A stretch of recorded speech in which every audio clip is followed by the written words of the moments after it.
Intanto benvenuti e grazie anche perché, visti i disagi dello sciopero in corso, siete coraggiosi da premiare, quindi grazie anzitutto e fra poco iniziamo.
Buongiorno a tutti, grazie della vostra presenza.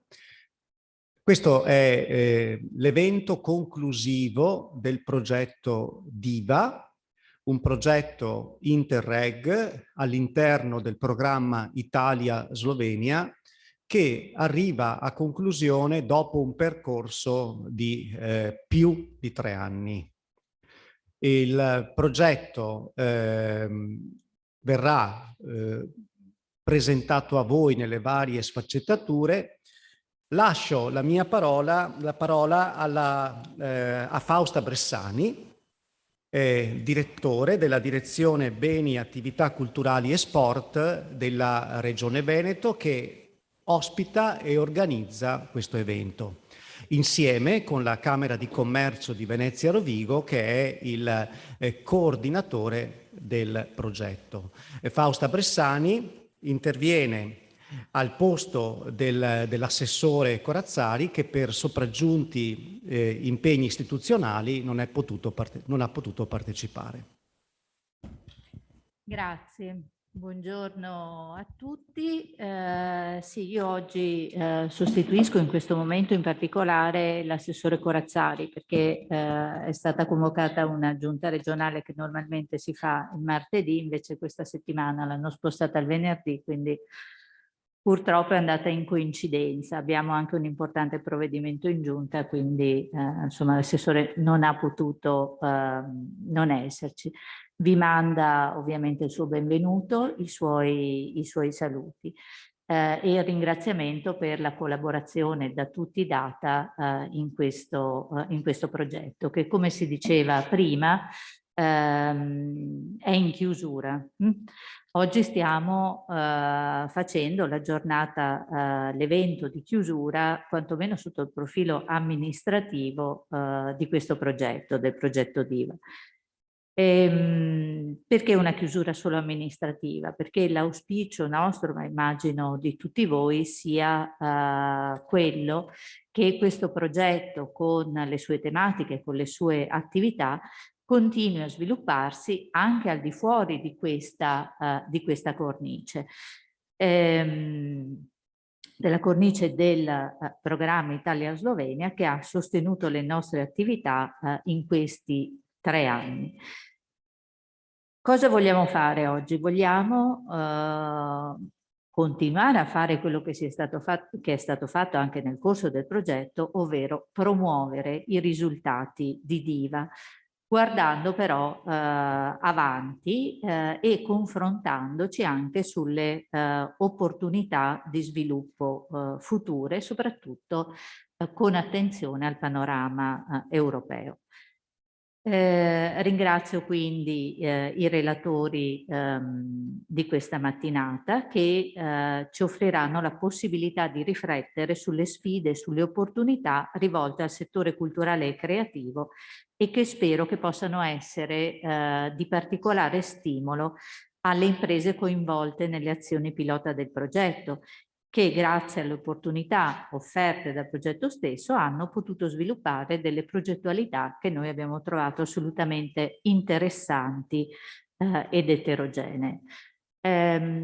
Purtroppo lo sciopero di questa giornata imprevisto ha fatto sì che in presenza non siamo moltissimi, siamo meno di quelli che erano previsti, però comunque insomma ci sarà la possibilità di discutere sui temi a cui ho fatto cenno. La Regione del Veneto lavora da tempo sul tema delle imprese culturali e creative, riconoscendo il valore economico, sociale e civile di questo particolare comparto, e ha voluto anche dare una codificazione normativa agli interventi che fino a non molto tempo fa erano fatti utilizzando altre leggi di settore, erano fatti all'interno dei progetti europei, ma non avevano una loro collocazione organica nella normativa regionale.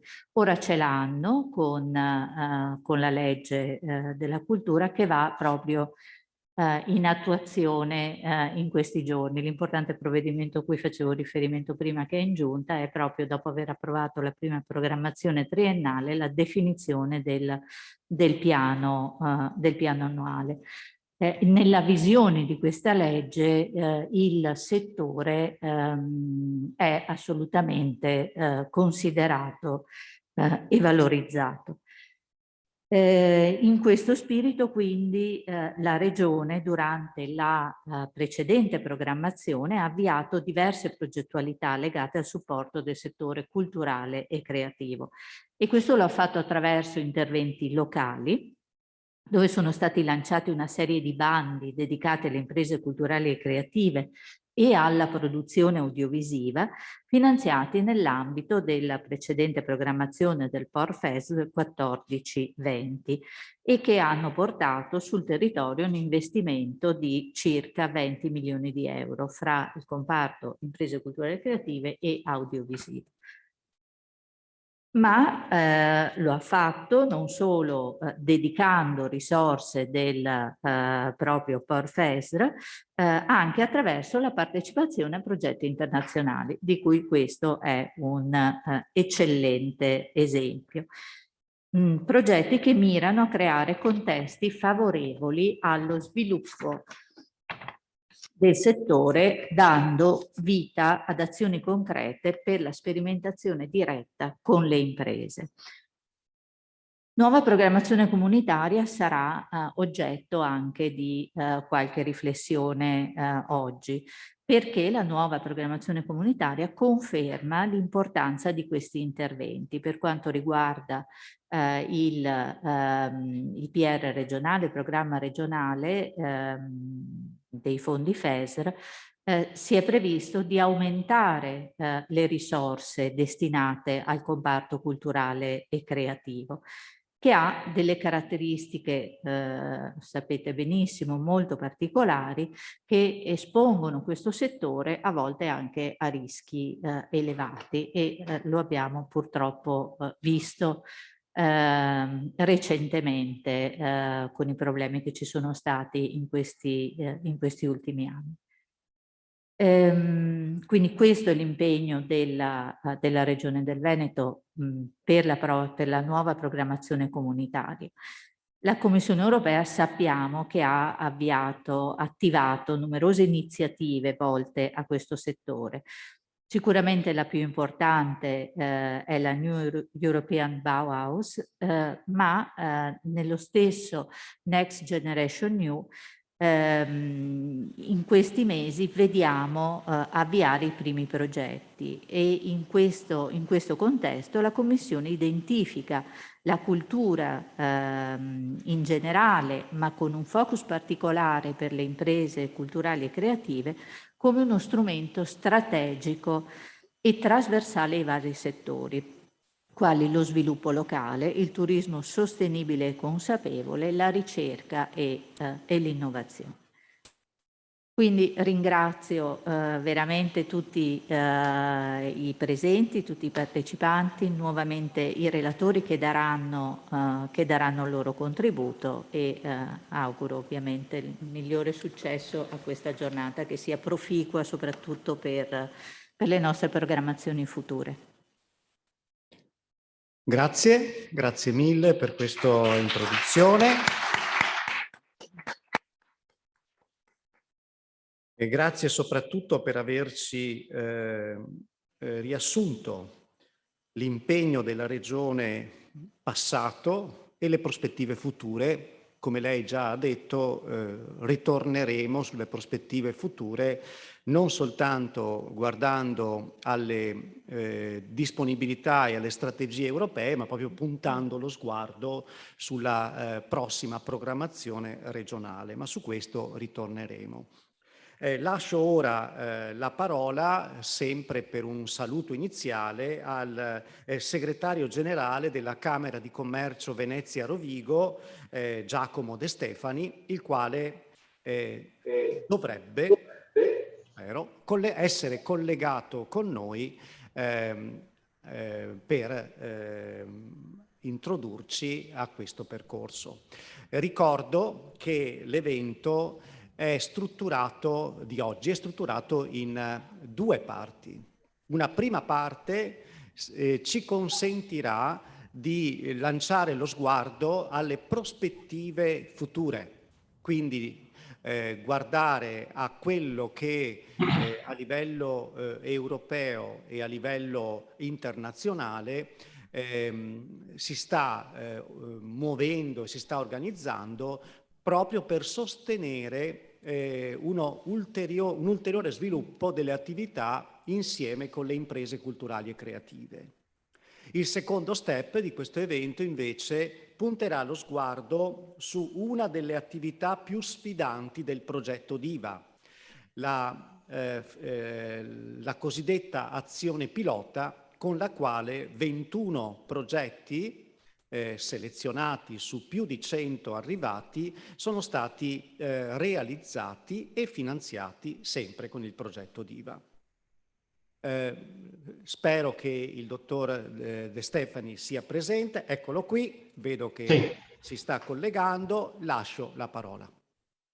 Sì, buongiorno a tutti, grazie per essere così numerosi all'evento di oggi di chiusura di questo progetto DIVA, sia lì in Fondazione per Stampaglia che soprattutto collegati da remoto, considerato lo sciopero di oggi.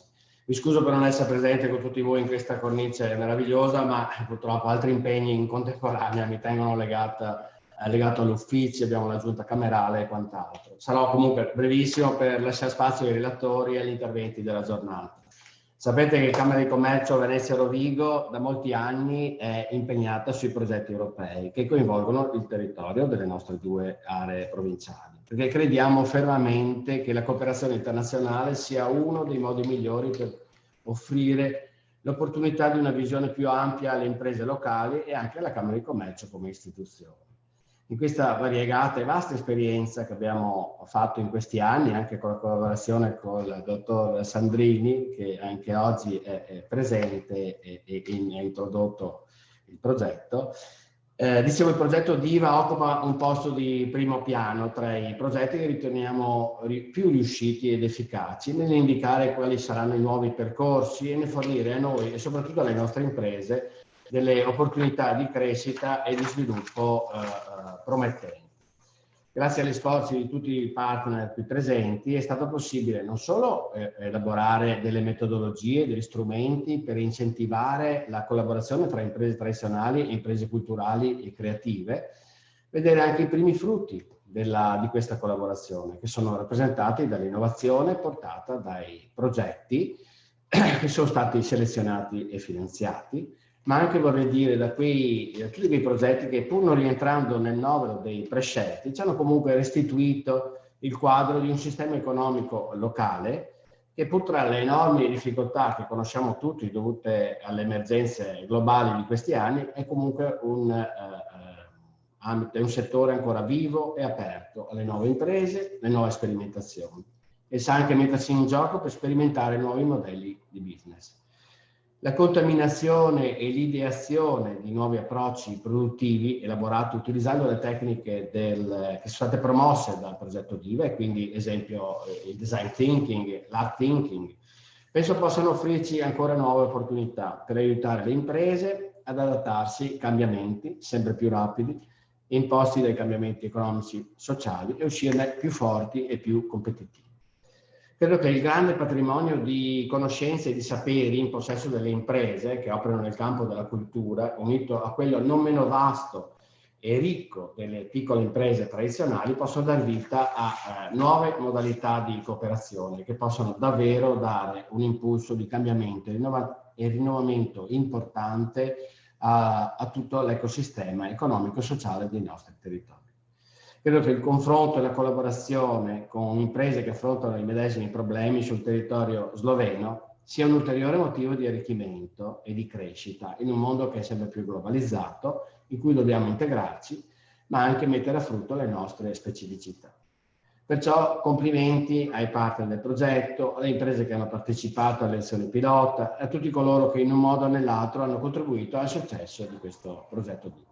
Mi preme chiudere con un doveroso ringraziamento alla Regione del Veneto che ha organizzato l'evento di oggi, a tutti i partner del progetto Veneti con i quali abbiamo lavorato a più stretto contatto, a Regione Friuli Venezia Giulia e ai partner friulani, ai colleghi sloveni, non solo per gli ottimi risultati del progetto DIVA, ma anche per aver ottenuto risultati in un periodo che è stato, come sappiamo tutti, reso particolarmente difficile dalla pandemia e dalle conseguenti restrizioni. Quindi grazie ancora a tutti a nome di Camera di Commercio, in particolare allo staff dell'Ufficio Progetti Internazionali che tanta dedizione ha messo nel seguire, pur tra le difficoltà logistiche di tutti i tipi, in questi anni il progetto DIVA. Buon proseguimento ai lavori e ancora un ringraziamento per la vostra collaborazione e la partecipazione alla giornata di oggi. Grazie e buona giornata. Grazie.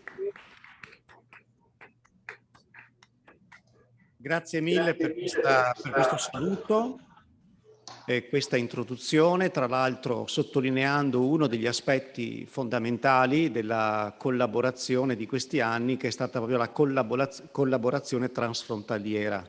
Su questo aspetto i partner italiani e i partner sloveni hanno avuto l'opportunità di rafforzare non soltanto attività transfrontaliere, ma anche prospettive future di collaborazione.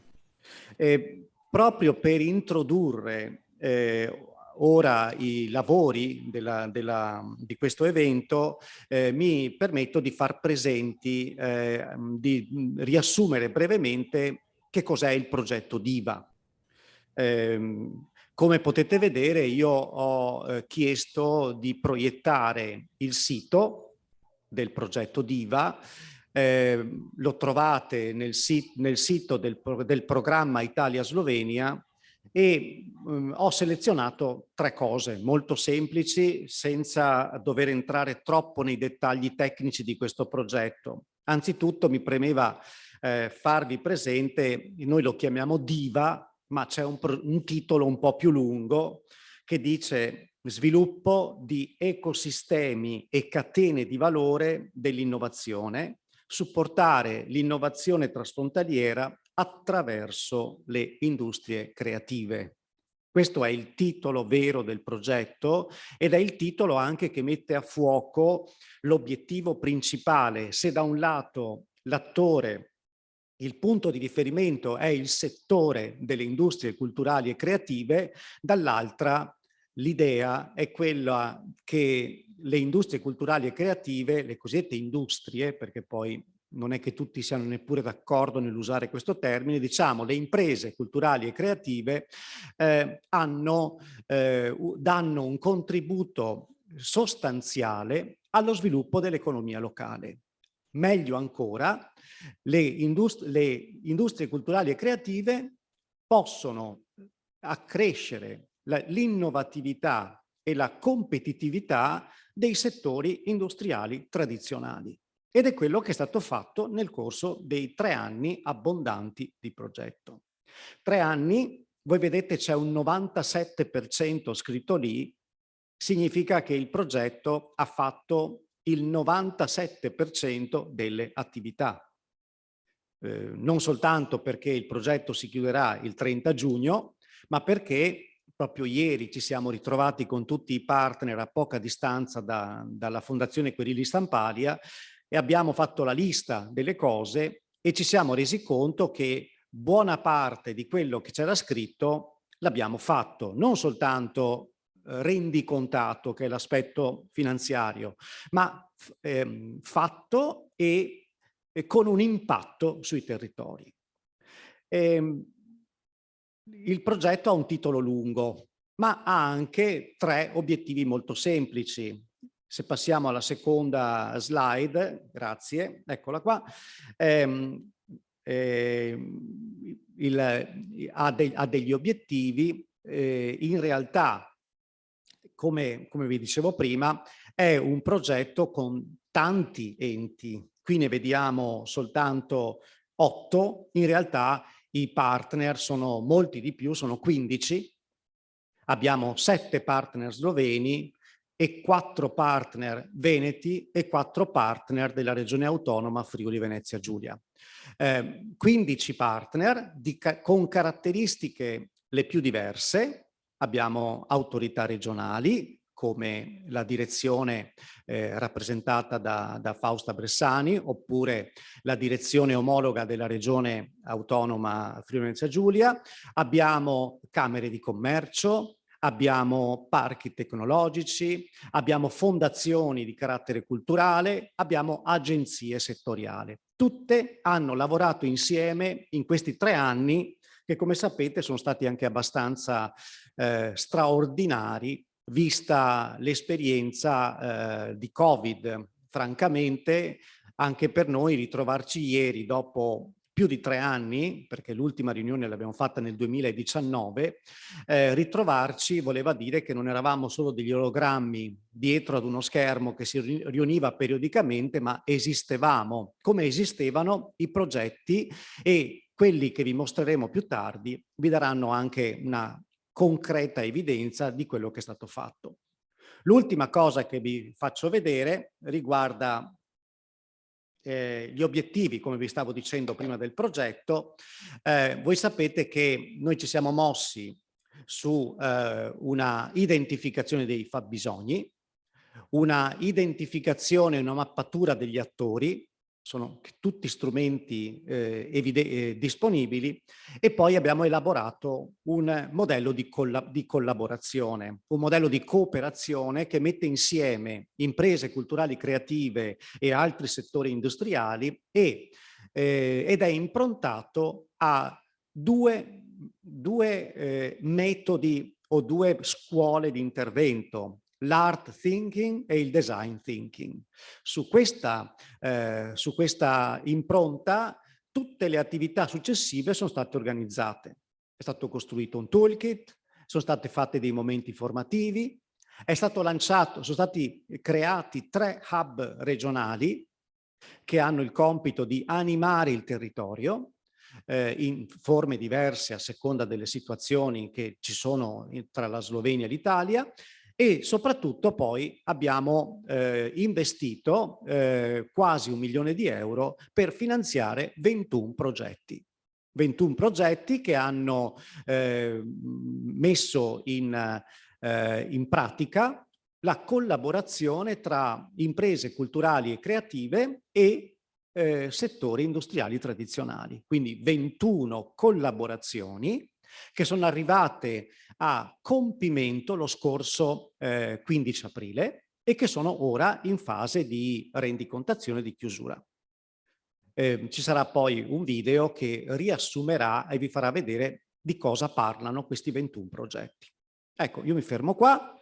Vi ho brevemente raccontato il nostro progetto, ma ora torneremo alla nostra agenda e, come vi dicevo prima, diamo uno sguardo a cosa si sta muovendo e alle opportunità che si stanno creando. Il primo intervento lo affidiamo al nostro collega Alberto De Sordi, che rappresenta l'unità organizzativa cooperazione territoriale e macro strategie europee. Sostituisce la dottoressa Bertocco perché proprio in questi giorni si sta svolgendo un comitato di pilotaggio che deciderà il futuro del programma Italia-Slovenia. Quindi interessante questo abbinamento. Siamo qui a parlare di chiusura di un progetto e contemporaneamente si sta aprendo il futuro. Grazie mille ad Alberto De Sordi per essere qui e lascio a lui la parola. Grazie Roberto, buongiorno a tutti anche da parte mia. Come giustamente ricordato, la dottoressa Rita Bertocco non è potuta essere, non ha potuto fermarsi perché ha fatto un passaggio veloce proprio per una riunione di task force del programma Italia-Slovenia. Molti programmi Interreg sono ancora in fase di definizione e anche tutta la governance a livello nazionale è ancora in fase di transizione. Ci sono gli unici 2 programmi Interreg che sono stati approvati, uno recentemente è Spazio Alpino, e mentre il primo transnazionale ad essere approvato è stato Interreg Central Europe, di cui quindi abbiamo già la versione adottata e definitiva del programma approvata dalla Commissione europea. Ringrazio inoltre la dottoressa Bressani e i colleghi della Direzione Beni e Attività Culturali per l'invito di oggi. Per noi è molto importante comunque partecipare in presenza per ascoltare la voce e vedere concretamente anche i risultati che i progetti che bene o male a vario titolo contribuiamo a definire nell'ottica della programmazione. Noi come unità organizzativa all'interno della Regione Veneto svolgiamo principalmente attività di comunicazione degli Interreg a livello regionale, di supporto in fase di candidatura delle proposte progettuali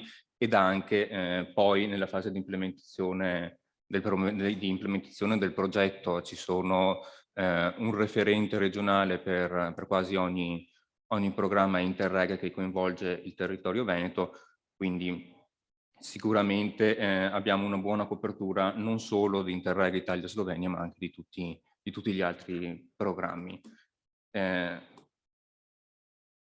Ok, è andato. Brevemente volevo contestualizzare dove si collocano gli Interreg. Il 1° luglio del 2021 è entrato in vigore il nuovo pacchetto regolamentare del nuovo periodo di programmazione dei fondi europei, che appunto disciplinano tutti i fondi strutturali. Okay. Che disciplina i fondi strutturali e di investimento europei per un valore che supera i 300 miliardi di euro ai prezzi del 2018. Questo corrisponde a quasi 1/3 del bilancio a lungo termine dell'Unione Europea. Per noi i regolamenti principali di riferimento sono il 2021 1058, che regola il Fondo Europeo di Sviluppo Regionale e il Fondo di Coesione, e soprattutto anche il regolamento 1059 proprio che reca disposizioni specifiche sull'obiettivo di cooperazione territoriale europea. Gli obiettivi principali di questa nuova politica di coesione del 21 e 27 sono stati molto semplificati, nel senso che ne eravamo abituati a ben 11 obiettivi tematici nel periodo di programmazione precedente, nel 14 e 20, mentre ora sono stati concentrati e sintetizzati in 5 obiettivi di policy che divisi in grandi aree. Quindi un obiettivo di policy 1 che riguarda un'Europa più intelligente e competitiva, che promuove la trasformazione innovativa e intelligente e anche la connettività digitale. Una priorità 2 dedicata principalmente a un'Europa più verde, quindi a una transizione verso le emissioni zero, una transizione energetica e che si concentra anche sugli investimenti verdi e blu e sull'economia circolare. Una priorità dedicata ai trasporti, quindi alle reti TEN-T e ad altre reti di trasporto, che mira a creare un'Europa più connessa mediante il rafforzamento della mobilità, un'Europa più sociale, quindi più vicina e inclusiva, e che attua i pilastri europei dei diritti sociali, e infine un'Europa più vicina ai cittadini, che rafforza lo sviluppo sostenibile e integrato di tutti i tipi di territori e le iniziative locali.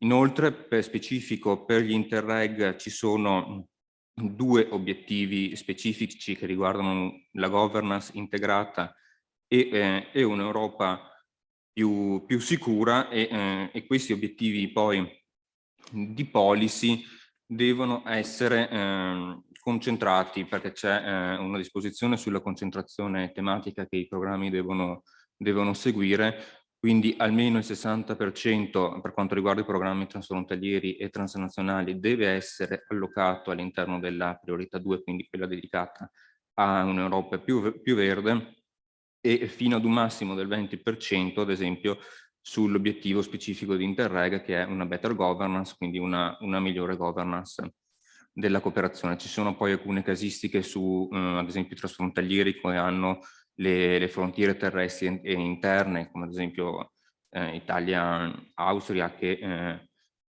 deve anche allocare il 60%, oltre che sulla priorità 2, anche sulla priorità 4, quella destinata a un'Europa più sociale.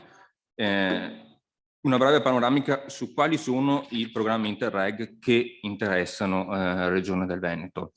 Regione del Veneto, quindi ovviamente si dividono in transfrontalieri, transnazionali e interregionali. Di interregionale abbiamo solo Interreg Europe, mentre per la cooperazione transfrontaliera ci sono i programmi Italia-Croazia, Interreg Italia-Croazia, di cui Regione Veneto è anche autorità di gestione del programma Italia-Slovenia e Italia-Austria. Per i programmi invece transnazionali abbiamo Interreg Central Europe, Spazio Alpino, MED, che nella nuova programmazione, quindi quella 21-27, si chiamerà Euromed, Adria e il programma Adrion sull'Adriatico Ionio. Per Central Europe, Regione del Veneto ha anche il ruolo di punto di contatto nazionale. Questo è un ruolo che implica, di cui tra l'altro io sono un referente, implica la copresidenza a livello nazionale congiuntamente con la Presidenza del Consiglio dei Ministri, il Dipartimento per le Politiche di Coesione e l'Agenzia per la Coesione Territoriale in Comitato Nazionale del programma e anche in sede di monitoring committee, quindi di comitato di sorveglianza. Questi sono ruoli che ci permettono comunque di influire anche in tutti, nella gestione proprio a livello nazionale della governance e di definire anche i caratteri a livello nazionale. Ci sono poi ovviamente il supporto, c'è anche il supporto poi alle macro strategie regionali che interessano la Regione del Veneto, che sono EUSAIR e per quanto riguarda quindi l'area marittima adriatica ionica e EUSALP che riguarda l'arco dello sviluppo dell'arco alpino. Qui in questa slide potete vedere sintetizzato molto brevemente per programma quali obiettivi specifici sono stati scelti poi dai vari programmi per sviluppare la loro logica di intervento e le loro priorità su cui vogliono poi concentrarsi in questa programmazione e quindi anche di conseguenza quali progetti e quali ambiti dei progetti poi si andranno a sviluppare. Ci sono 3 obiettivi specifici comuni che sono il primo a tutti i programmi che riguardano per la priorità, per l'obiettivo di Policy 1, sviluppare e rafforzare la capacità di ricerca e di innovazione e introduzione di tecnologie avanzate, poi ovviamente declinato in base alle esigenze specifiche di ciascun programma e ben 2 per la priorità dedicata all'Europa più verde, che sono il 2.4 e l'obiettivo specifico 2.7. Quindi l'adattamento ai cambiamenti climatici, la prevenzione dei rischi di catastrofi, resilienza e la tutela della biodiversità, delle infrastrutture verdi e la riduzione ovviamente di tutte le forme di inquinamento.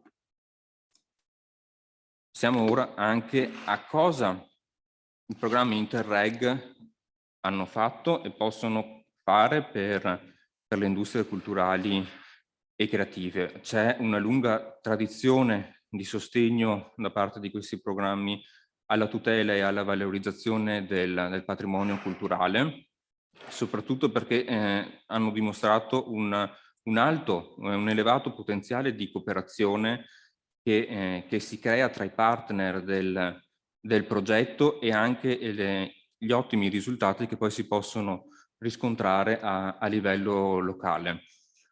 Ho preso da KeepEU, che è un database con tutti i progetti e i dati finanziari a livello europeo, filtrando la ricerca per la cultura e le arti, a livello europeo sono stati finanziati più di 1.300 progetti per quasi 5.500 partner complessivi, con un budget che supera il 1,2 miliardi.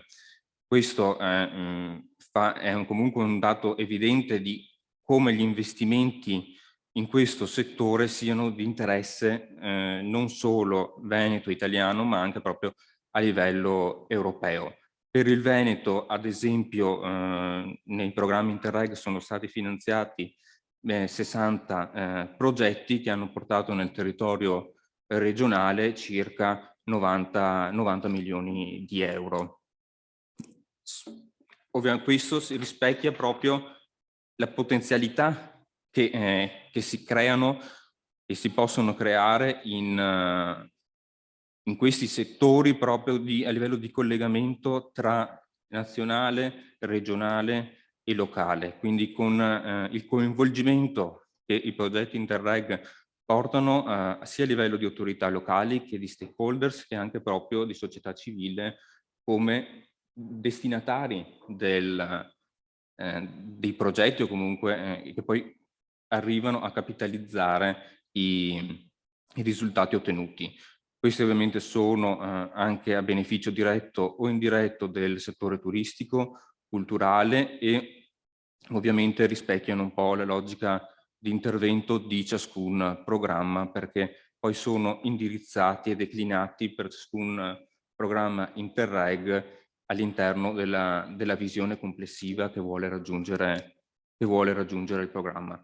Vediamo ora, ad esempio, quali sono delle possibili azioni per questa nuova programmazione, concentrandoci principalmente sui programmi transfrontalieri, che come ricordavo prima non sono ancora definiti, sono stati presentati alla Commissione europea, però i testi adesso siamo in attesa di osservazioni e per alcuni programmi sono già arrivate, sono in fase di valutazioni dai segretariati congiunti e dalle autorità di gestione, anche dagli Stati membri del programma.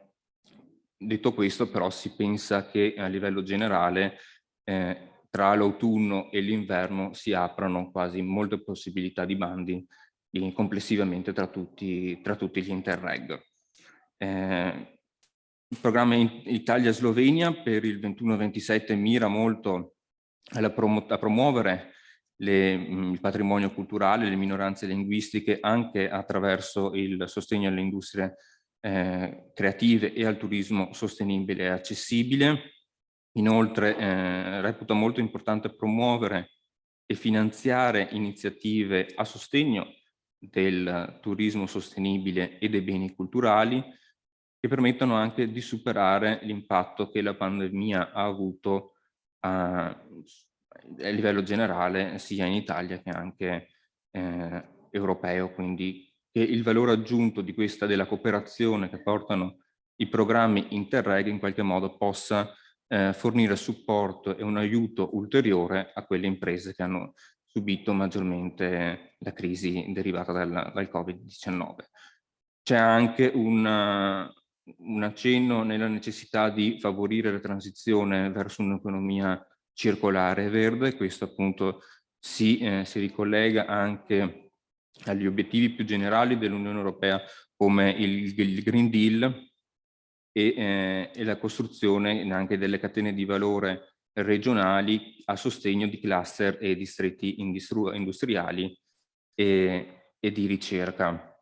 Il programma prevede anche, poi ci saranno dei progetti strategici proprio inseriti già all'interno dell'IP, che è una richiesta fatta a livello proprio di regolamentare, i programmi dovranno prevedere già quali obiettivi, quali progetti strategici e maggiormente che loro ritengono maggiormente rilevanti andranno poi a finanziare nel 21 e 27. Alcuni programmi come Italia-Slovenia sono entrati in maggior dettaglio, altri invece hanno, soprattutto i transnazionali, accennato agli obiettivi che il programma intende perseguire per raggiungere, appunto, per arrivare a questi obiettivi strategici.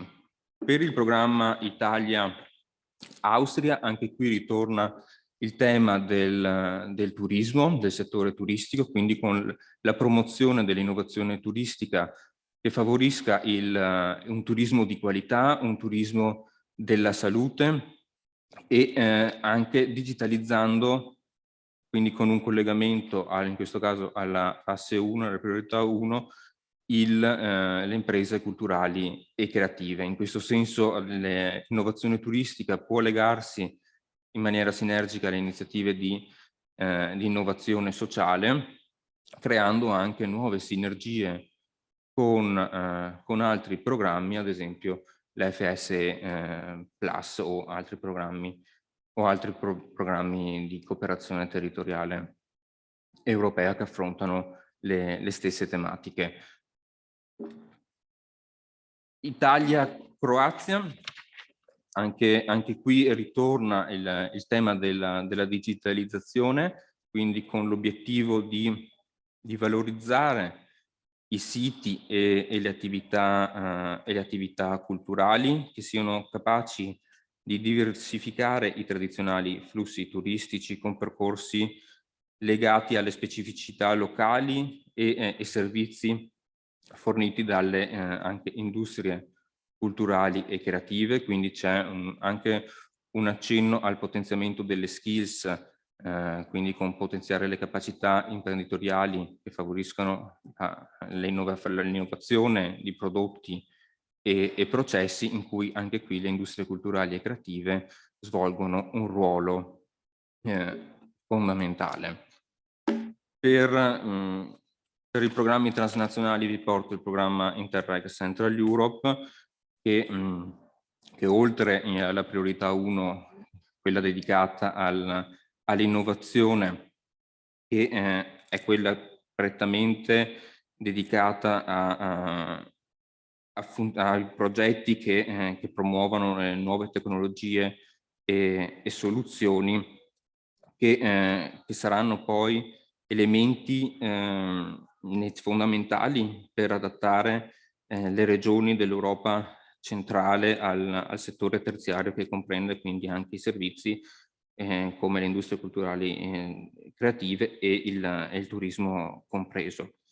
In particolare le industrie culturali e creativi sono esempi positivi di catalizzatori per sviluppare le nuove attività, soprattutto in quelle aree rurali in cui c'è un forte potenziale economico anche non sfruttato. Pensiamo ad esempio a quante possibilità di sviluppo potrebbero portare in determinate aree la combinazione di un turismo sostenibile con l'artigianato locale. Qualcosa è già stato fatto, ma c'è ancora spazio di crescita e di miglioramento anche partendo dai risultati che sono stati già conseguiti. Ovviamente le azioni pilota per i programmi Interreg hanno un ruolo fondamentale perché permettono di testare e soprattutto prima su piccola scala e dopo anche di promuovere la diffusione dei risultati che sono stati conseguiti.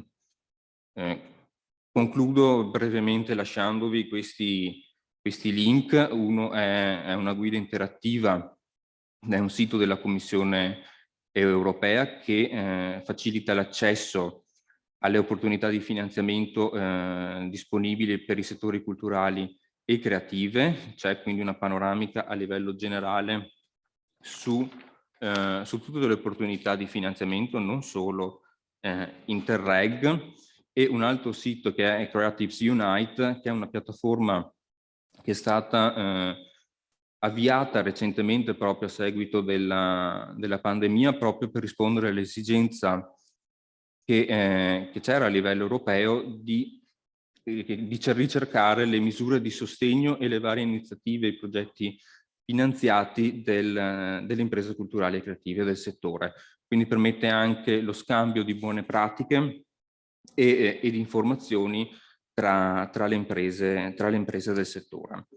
Vi ricordo anche, questo è un po' di promozione al programma Interreg Central Europe, però è uno strumento molto utile per tutti, per la ricerca partner, che è la community del programma. Il programma Central Europe ha aperto lo scorso giugno dell'anno scorso una community dove è possibile, che ora conta più di 3.000 iscritti, dove è possibile iscriversi e filtrare per paese.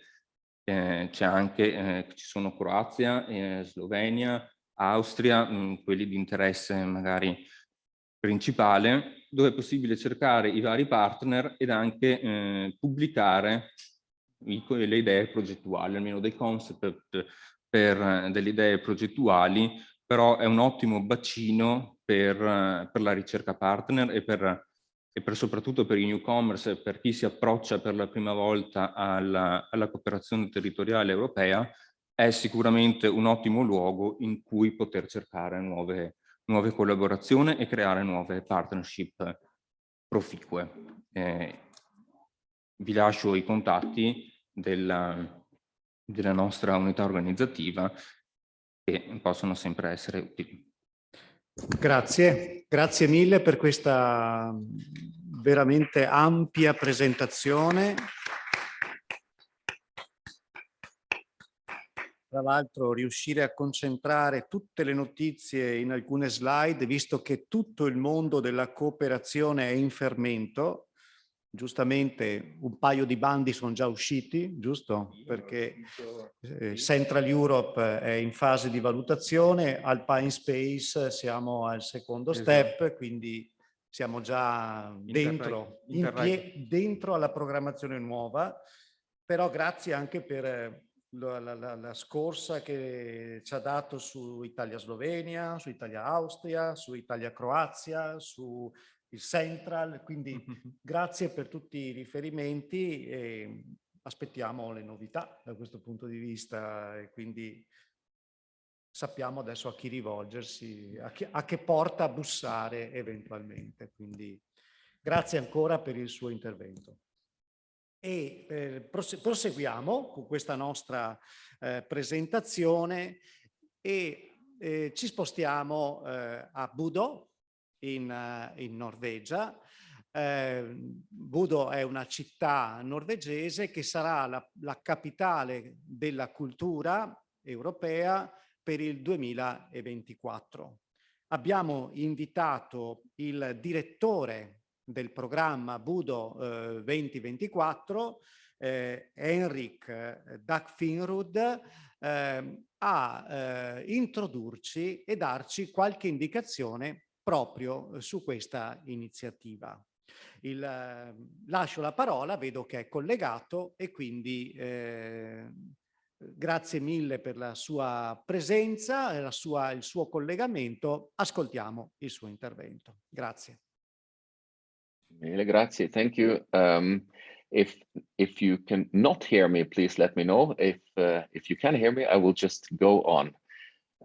First of all, thank you for inviting me to this event, and congratulations on a great program.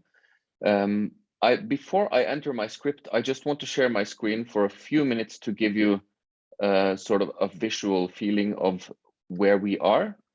So let's see now if we can share my screen and hopefully here you are. Okay, so this was our city in the 1930s. We ended up after the Second World War becoming a NATO base. This has been a huge driver in the development of Bodø since the early 1950s. And then 10 years ago today, it was decided that the Air Force is moving away from the city. So this whole area on the outside of the airstrip has been a military area for 7 decades. And today, the last official flights has left our city. And we now want to develop the city for the next 7 or 10 decades, opening up this whole area on the outside that has been the military base, hopefully ending up with something like this. And the big question, of course, for us is, where do we get the people from? How do we get people to come to Bodø? So that's just a very quick visual background before we enter the script. So for the translators, from now we will follow the script. So I want to give you a short talk now about the challenges and opportunities connected to our process of becoming a European capital of culture for 2024. I give you a brief background. You have now seen the city, at least a quick overview of the main history, the main storyline of the last 7 decades, going from a fishing village to becoming a NATO base, and now becoming a cultural hub, hopefully. So Bodø is the regional capital of Nordland. We are in the north of Norway, but just above the middle of Norway. So we are not the very far north, but above the middle and above the Arctic Circle. So it's a long stretch of coast, including the quite famous Lofoten Islands, which we will come back to in a moment when we talk about the Via Quirinissima project. The area has been continuously populated and developed for more than 6,000 years. And it must not be mistaken for the more extreme Arctic areas. This is, despite some rough weather, a green and modern part of the Arctic. I say this because this notion of being something exotic and extreme place on the earth is sometimes a challenge for us. So let me give you an example. I personally moved from Oslo, the capital area of Norway, to Bodø about 10 years ago. I regularly back to Oslo for meetings or to visit friends and family. And a day of meetings in Oslo starts by walking to the airport from the city center in Bodø at around 7 o'clock. And then you get back home to Bodø at 5:30. So this is a normal thing to do. It's a day commute. It happens all the time. And it's something that does not need any extra planning. The other way around, though, that's a different story. For some reason, going from Oslo to Bodø for a conference or a meeting day seems like a real challenge.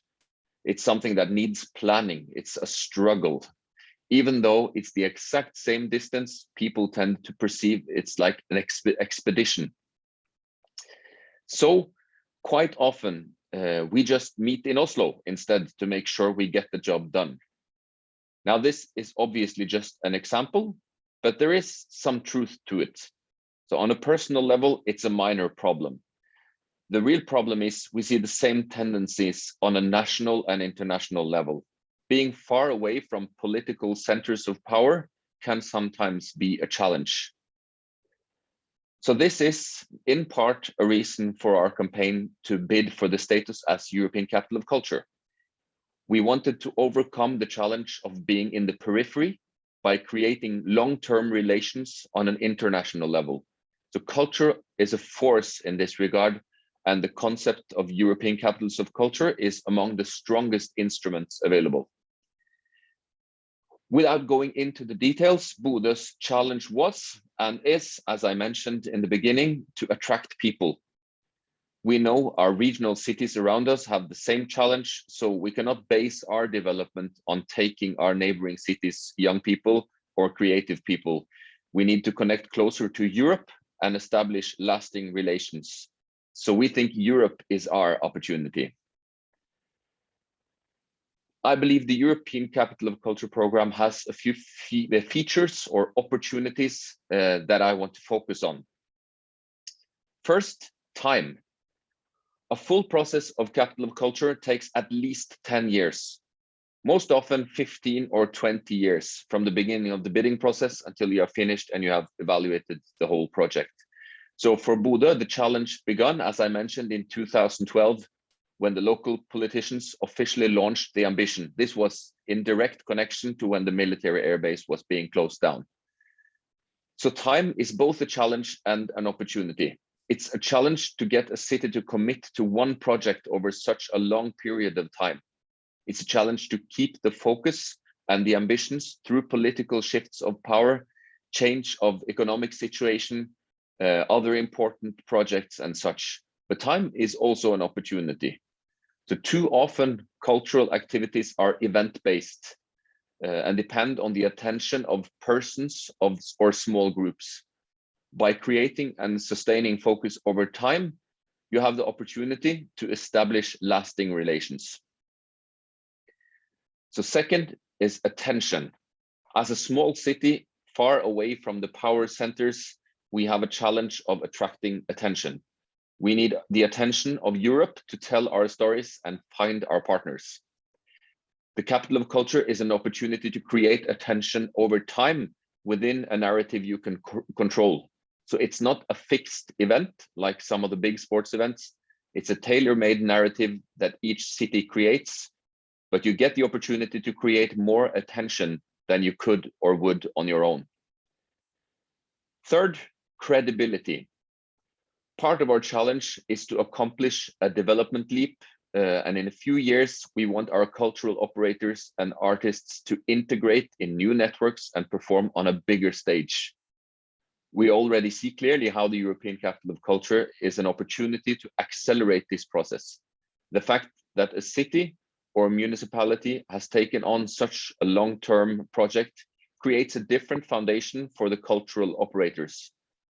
When they meet new partners or customers, it's almost like they have a head start. The credibility of an ambitious city or municipality must not be undervalued. Finally, the networks. Of course, you can always create your own networks. There are numerous ways to create networks.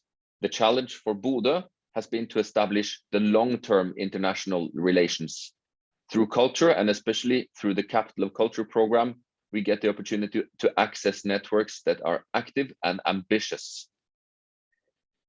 So now I'll try to focus the remaining time on an interesting connection already made between Bodø and Veneto and the project Via Querenissima. Another way of framing this first part of my little talk could be to say that the real challenge of cultural development is to go from friendships and personal projects and relations to sustainable instruments on a European level. This is our main task. To counteract this, for a lot of our projects on the 2024 program, we developed two different sections of the projects, one structural and one content-based. Via Querenissima is one of these. When we developed the bid for the European Capital of Culture back in 2018, 2019, we had a great opportunity to include the story of Pietro Querini and his crew that ended up on a beach in Lofoten in the middle of the winter in 1432. We had quite strong artistic and cultural material like an annual Querini festival, an opera and more, but we also had very good personal relations between Lofoten and Veneto, and even a political level of connection between the Veneto region and Nordland County Council. The challenge was exactly as we have been speaking about today, taking the close friendship to establish an sustainable instrument. We followed the same model described above and started creating a structural part of the project together with Veneto and the existing connections. In this example, some very important work was already done in making the first steps towards becoming a European cultural route between Røst in Lofoten and Venice, Veneto. By continuing and even accelerating this work, we now have an opportunity to create a structure around and above the friendship, something that carries the connections and network past the personal relations and past the important personalities. There's always the need for the personalities, but to create an instrument that lasts beyond the personalities, that's a challenge. In and on its own, the structure isn't necessarily very interesting, but this way of building the long-lasting relations can be the vehicles that carries cultural activities and creative industries to a larger audience. For us in Bodø and Nordland, it's a question of raising ambitions and confidence. By committing to projects such as the Via Querenissima and creating the official long-term relations, we give ourselves the time and the focus to develop. It builds confidence both for the organizations and artists and even for the city. So I earlier described how people from Oslo tend to think that a trip to Bodø is a long journey. The same people have no problem traveling to Venice for a weekend. So maybe distance is not really the object. Maybe it's about the cultural connection, the attention, and the interest. So we don't believe the distance between Bodø and Slovenia, Italy, and the rest of Europe is really a problem. It might be a challenge, but the opportunity lies in culture. So the ability to create common focus and interest, work on common topics, build structures for cultural connections and instruments for cooperation, that is a unique force of culture. So with hopes of a future and fruitful collaboration, I just want to thank you for having me here. We know that we have the first established connections through the Via Querenissima. We also know that Slovenia will host the Capital of Culture program the year after us in 2025. So I think all I can do is have a warm invitation to more collaborations and good luck with all your work. And thank you for your time from, at the moment, Kaunas, Lithuania. Grazie, grazie mille. Grazie soprattutto per averci raccontato la sfida di una legata ad una impresa come quella di promuovere una città, di promuoverla attraverso collegamenti sia infrastrutturali sia culturali, sottolineando anche la volontà della Norvegia, ma anche poi della sua regione e della città di Buda di collaborare su alcuni programmi europei, così come quello della capitale culturale dell'Europa. Quindi grazie intanto per questa sottolineatura. Accenno anche al suo passaggio relativamente alla collaborazione stretta con la Regione Veneto, con la quale state lavorando e state portando avanti, soprattutto sugli aspetti della cultura, come stava accennando lei.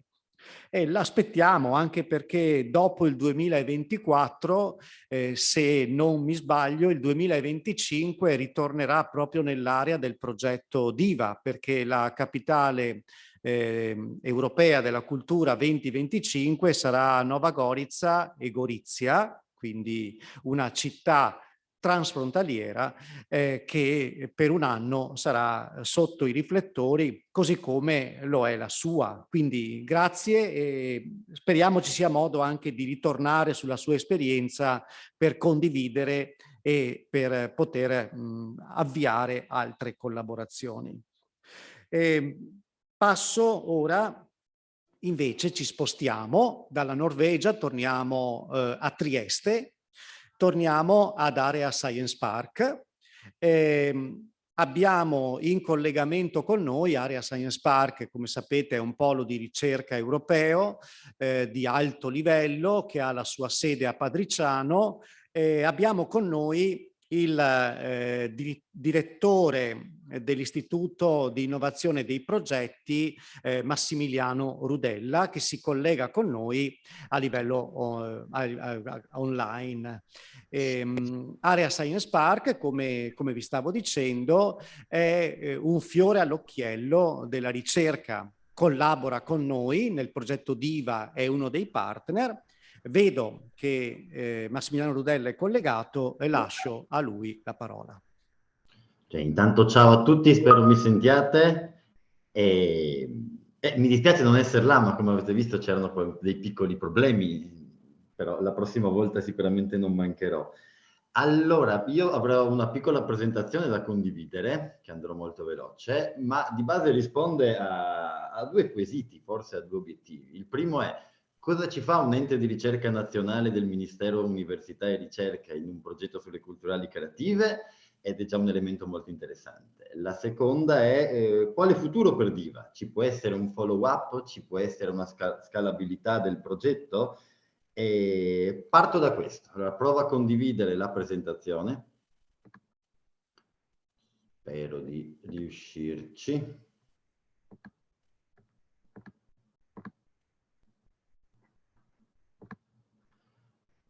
Non so se la vedete. Perfettamente. Perfetto. Allora, farò due piccole accenni ad Area Science Park, anche perché così contestualizzo il ruolo di un ente nazionale di ricerca. Non siamo un organismo di ricerca internazionale, siamo un ente al 100% del Ministero Università Ricerca, che gestisce anche due campus fisici attorno a Trieste, a Padriciano e a Basovizza. E quindi quale può essere il ruolo di un ente di ricerca del MIUR? Sapete, sono 12 enti di ricerca nazionali. E noi facciamo ricerca, ma facciamo trasferimento tecnologico e facciamo programmi per l'innovazione, ovviamente. Questi siamo noi, questi sono i nostri due campus, è facilmente riconoscibile l'anello di luce di elettrosincrotrone con il Free Laser Basin, che è quel rettilineo di 300 metri che vedete su in alto a destra. Sullo sfondo c'è Trieste, l'altro campus che è a meno di 2 chilometri in linea d'aria è dove ci sono io in questo momento. Abbiamo una 60ina di ettari e una 70ina di compagnie di ricerca e sviluppo nel settore nanotecnologie e biotecnologie, e abbiamo un'identità particolare. Come vedete, abbiamo 4 settori, di cui uno, ovviamente, abbiamo la gestione del parco tecnologico, la digitalizzazione delle imprese, le piattaforme scientifico-tecnologiche come l'elettrosincrotrone, i data center, la parte di genomica, la parte di materiali, eccetera. Vi dico questo per capire quale sarà poi la congiunzione possibile futura e l'intersecazione con il settore delle culturali creative. Ma abbiamo anche un incubatore certificato Mise e alcuni programmi per cui coordiniamo gli incubatori regionali, non ultimo un programma che è da parecchi anni che gestiamo su indicazione della Regione Friuli Venezia Giulia, che è quello sulle culturali creative, e per cui poi vi farò una proposta di follow-up, ovviamente. Area Science Park, come vedete, insomma, ha grosse facility di ricerca, l'anello di luce, fermi, eccetera. Sembrano facility che non c'entrano niente col settore culturale, eppure vengono a riparare i violini Stradivari da noi. Eppure vengono a datare anche reperti archeologici utilizzando il nostro laboratorio di materiali. Quindi per cui capite come scienza e cultura, scienza e settore culturale e creativo hanno sicuramente un futuro interessantissimo sempre, se pensiamo a livello di sistema. Non entro dentro, ma vedete alcune delle nostre facility. Perché poi vi cito Innovative Material? Perché ovviamente quando parliamo di tecnologie anche da applicare al settore culturali creative è importantissimo il settore dei materiali, tanto quanto quello del digitale, e quindi noi offriamo anche un accesso a queste grosse facility di ricerca che costano centinaia di milioni di euro alle piccole e piccolissime aziende, nonché alle start-up o eventualmente alle spin-off universitarie. Non vado nel dettaglio su come funzionano ovviamente le nostre macchine di luce di Elettra, però ovviamente facciamo anche a livello atomico e subatomico tutta la parte del settore culturale, la datazione oltre il carbonio 14 dei reperti archeologici, ripariamo i violini Stradivari e tutta questa serie di attività che poi vorremmo aggiungere, ok, in questo schema su come funziona anche la parte cultura, e poi vi spiego un attimino come. In tutto ciò passo ovviamente a quale futuro per Diva. Noi come Area Science Park abbiamo prima scritto e poi ci siamo fatti finanziare un programma di sistema che si chiama Sistema Argo. Questo è un programma che vuole mettere diversi settori per dare corpo, perché non sia soltanto un progetto, benché bello, con grossi impatti, ma che dura il tempo di un finanziamento, come quelli che anche abbiamo visto, ma è un progetto che è decennale, ed è stato finanziato ovviamente a livello decennale anche la sua estensione nazionale. Che cosa fa? Chi siamo? Chi è questo progetto? Ed è importante che voi lo sappiate, perché poi al termine del mio intervento vi farei una proposta operativa su un follow-up dell'attività di Diva, anche senza aspettare bandi europei, per essere inciso. Allora, il programma Argo viene supportato e finanziato e poi si esplicita in un protocollo Stato-Regione, finanziato dal Ministero Università Ricerca, Ministero dello Sviluppo Economico e una prima regione dove lo stiamo sperimentando noi come ente nazionale, non siamo un ente regionale, siamo un ente nazionale, che è il Friuli Venezia Giulia. Okay? E che cosa fa di base? Andiamo avanti.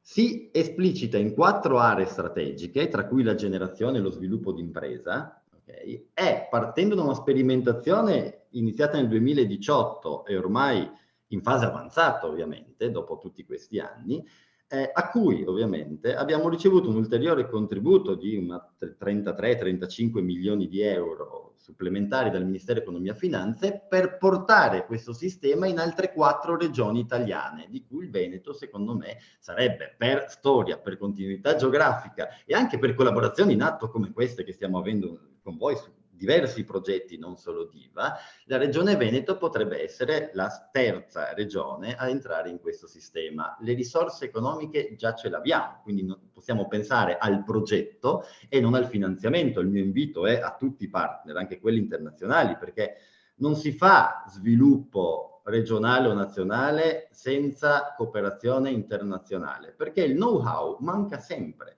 e ci si integra sempre in questo senso qua. Che cos'è Argo? Arriviamo a un focus anche sulle culturali creative. Argo ha 4 pilastri, 4 che noi chiamiamo asset. Che cosa sono? Delle aree di specializzazione, okay, integrate, in cui noi sviluppiamo progetti, progettualità, linee di ricerca, okay, e strumenti. E partendo da 4 pilastri verticali stiamo riuscendo a ragionare e a sviluppare delle progettualità a livello orizzontale. Perché è ovvio che noi, le culturali creative, che è anche il nostro ruolo in Diva, interessano anche come ambito di applicazione di tecnologie con TRL molto alti, ma anche tecnologie a livello di prototipi. Ma mi viene in mente tutto il mondo nuovo del metaverso che si sta creando, di cui noi ovviamente stiamo sviluppando tutta la parte di fotogrammetria, e anche nel nostro pacchetto di culturali creative, quello finanziato dalla regione in cui coordiniamo i 4 incubatori regionali, ovviamente, stiamo applicando un buon livello di tecnologie. Partiamo. Il primo asset si chiama Open Lab e piattaforme tecnologiche, e già il nome Open Lab vi dice che stiamo tentando, anzi stiamo aprendo i nostri grossi laboratori di ricerca al settore delle piccole aziende. Perché? Perché uno dei problemi italiani è che ricerca e mondo imprenditoriale non si parlano. L'Italia ha il record di numero di enti nazionali di ricerca e il record europeo dell'università, ma siamo penultimo nel European Innovation Scoreboard. Perché? Perché manca la E tra ricerca e industria, e soprattutto una start-up appena formata magari non può permettersi di pagare 20.000 euro all'ora l'accesso alle nostre piattaforme, ed è così che dobbiamo dare l'accesso gratuito a queste facility per permettere così alla piccola impresa di sviluppare il livello tecnologico. Finora ovviamente abbiamo la piattaforma materiali, che è inutile che ve lo spieghi, insomma si capisce molto bene perché è importante per le piccole aziende. La parte genomica e epigenomica meno, e la parte biologia strutturale un po' meno.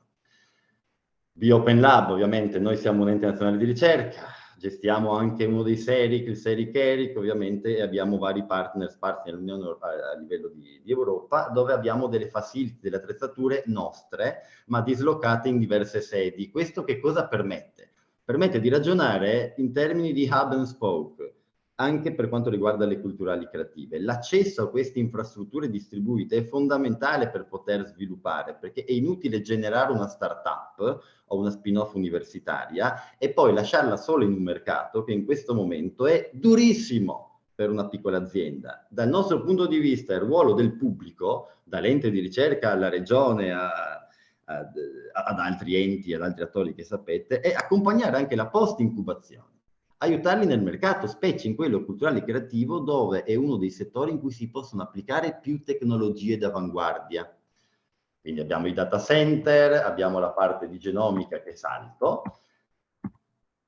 Abbiamo una cosa molto interessante per le aziende, ad esempio, abbiamo il PatLib, il centro ovviamente di studi per quanto riguarda brevetti, proprietà intellettuali, in cui offriamo anche e soprattutto a nuove imprese, piccole imprese di nuova costituzione, okay, che vogliono produrre qualcosa anche nel settore culturale e creativo, ma non sanno se è soggetto a proprietà intellettuale o a brevetti. Quindi noi diamo gratuitamente tutte le analisi ovviamente di contesto per attivare poi ovviamente tutta la filiera che può portare a una proprietà intellettuale o a un brevetto vero e proprio. E questo è molto interessante perché c'è tutta questa fase di analisi brevettuale, pre-brevettuale che noi possiamo dare e diamo gratuitamente. E questo è fondamentale metterlo a sistema e distribuirlo sul territorio.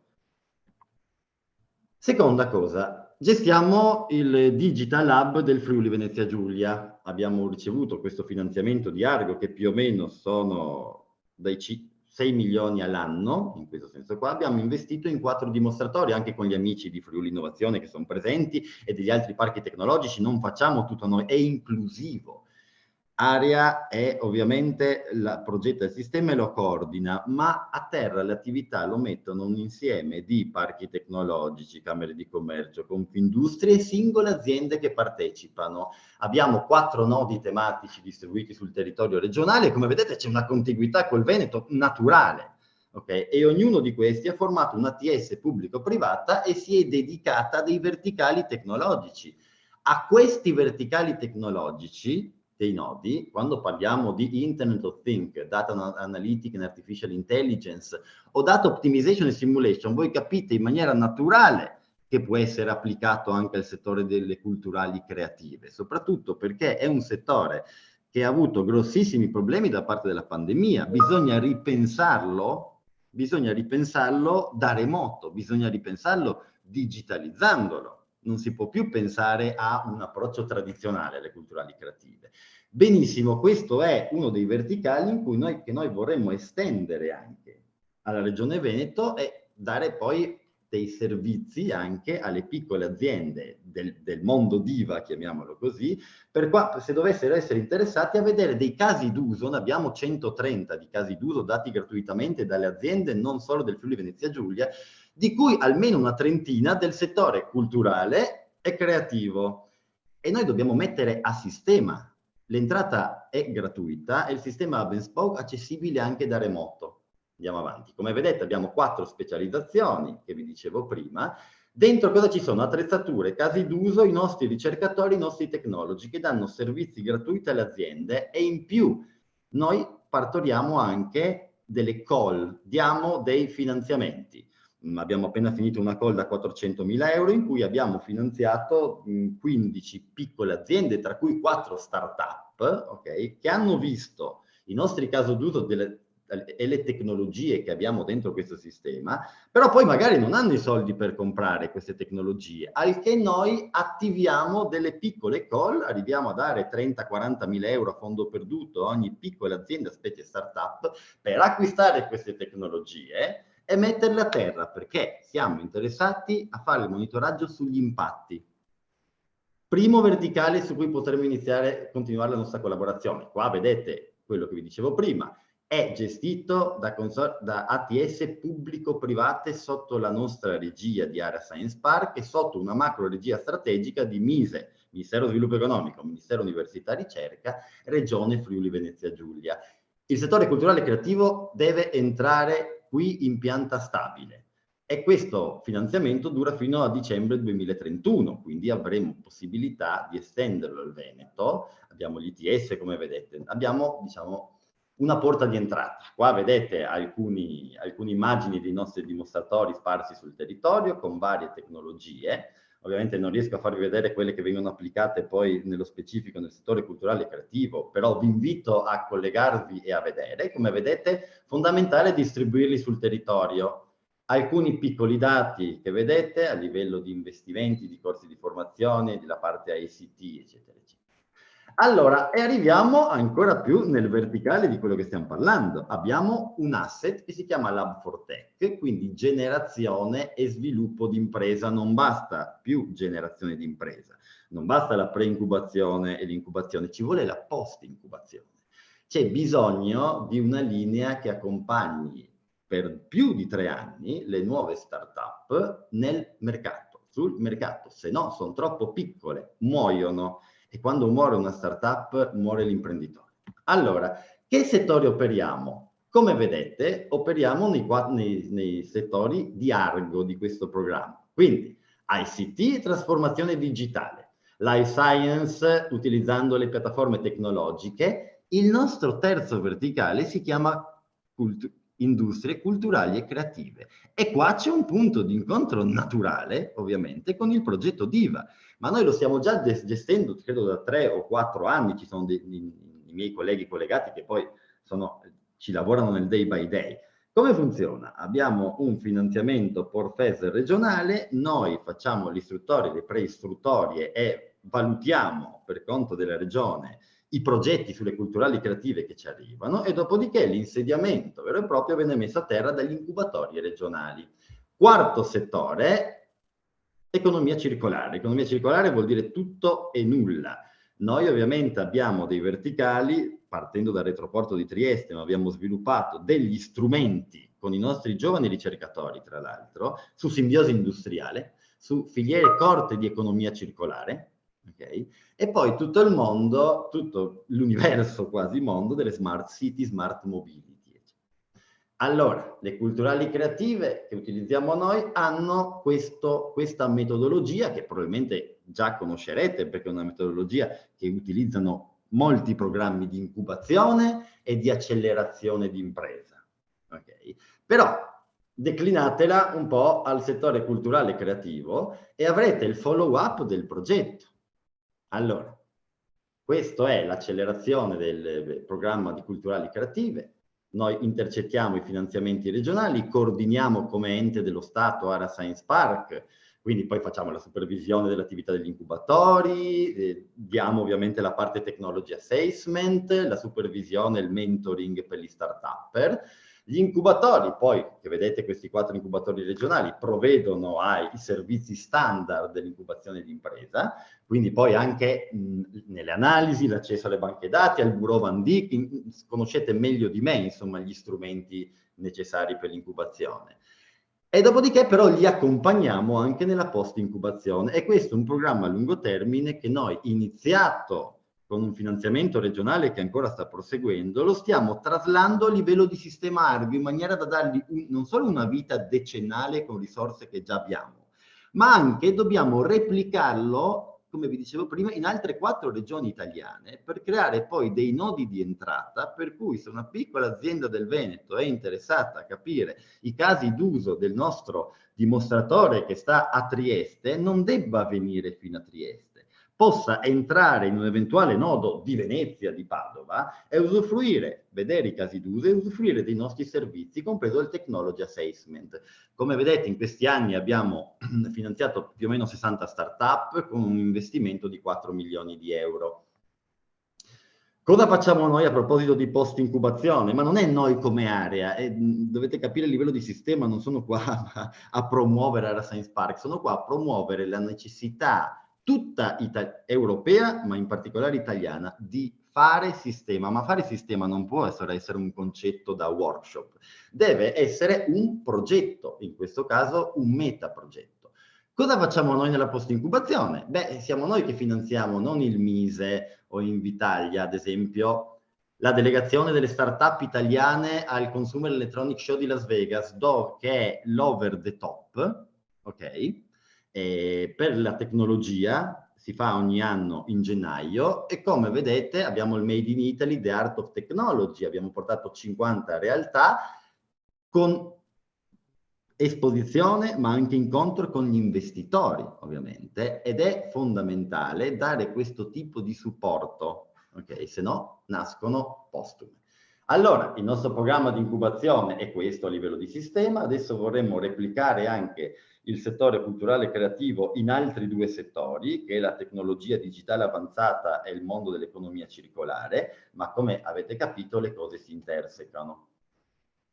Alcuni dati, ovviamente, a livello di sistema Argo intersecato con il settore culturali creative, 60 ormai startup, 4 network di incubatori attivati, e 233 imprenditori formati, e poi la parte sistemica, nel senso che possiamo assicurare a questi giovani imprenditori, okay, il supporto del sistema per una decina d'anni.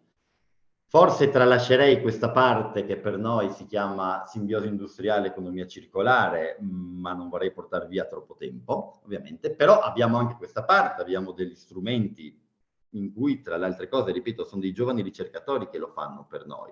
Abbiamo dei sistemi georeferenziati per capire qual è la simbiosi industriale in questo momento, soprattutto di guerra. Sapete che c'è un piccolissimo problema di approvvigionamento di materie prime che tenderà a peggiorare.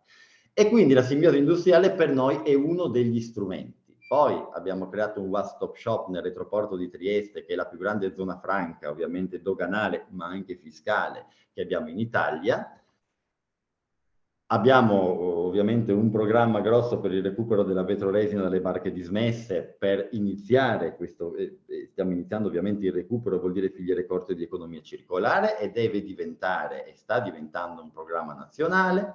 Abbiamo tutto il programma di Smart Cities e di Smart Mobility che stiamo applicando in 2 progetti verticali, in particolare con il Comune di Trieste e nella zona nord, perché ovviamente siamo interessati anche alla parte rurale, che ha tutte delle altre dinamiche e poi dovrà diventare un sistema regionale.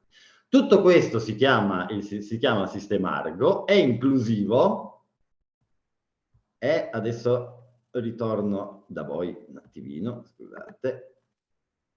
Vedete me di nuovo? Perfetto. Allora, il sistema è assolutamente inclusivo. Abbiamo le risorse e il tempo per estendere tutto ciò anche agli amici e ai colleghi della Regione Veneto, e ci piacerebbe riuscire a capire se può essere possibile un follow-up del progetto DIVA direttamente con le risorse del sistema Argo, rafforzando sia l'asset generazione d'impresa, sia l'asset digitale.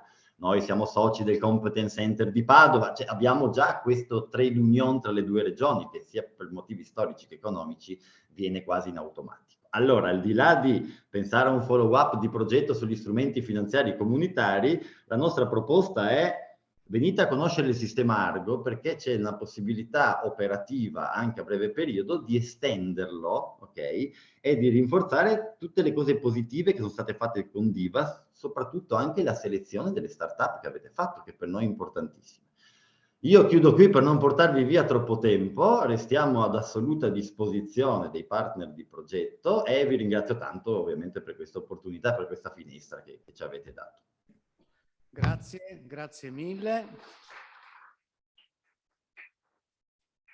Grazie per questa presentazione così efficace, soprattutto perché ha riportato al centro del nostro discorso l'impresa e i servizi erogati all'impresa. Ci muoviamo rapidamente anche perché stiamo accumulando un po' di ritardo. Dopo la lunga serie di servizi a disposizione delle imprese, tra cui quelle culturali e creative che è stata introdotta da Massimiliano Rudella per l'area Science Park, lasciamo ora la parola a Gaia Marotta.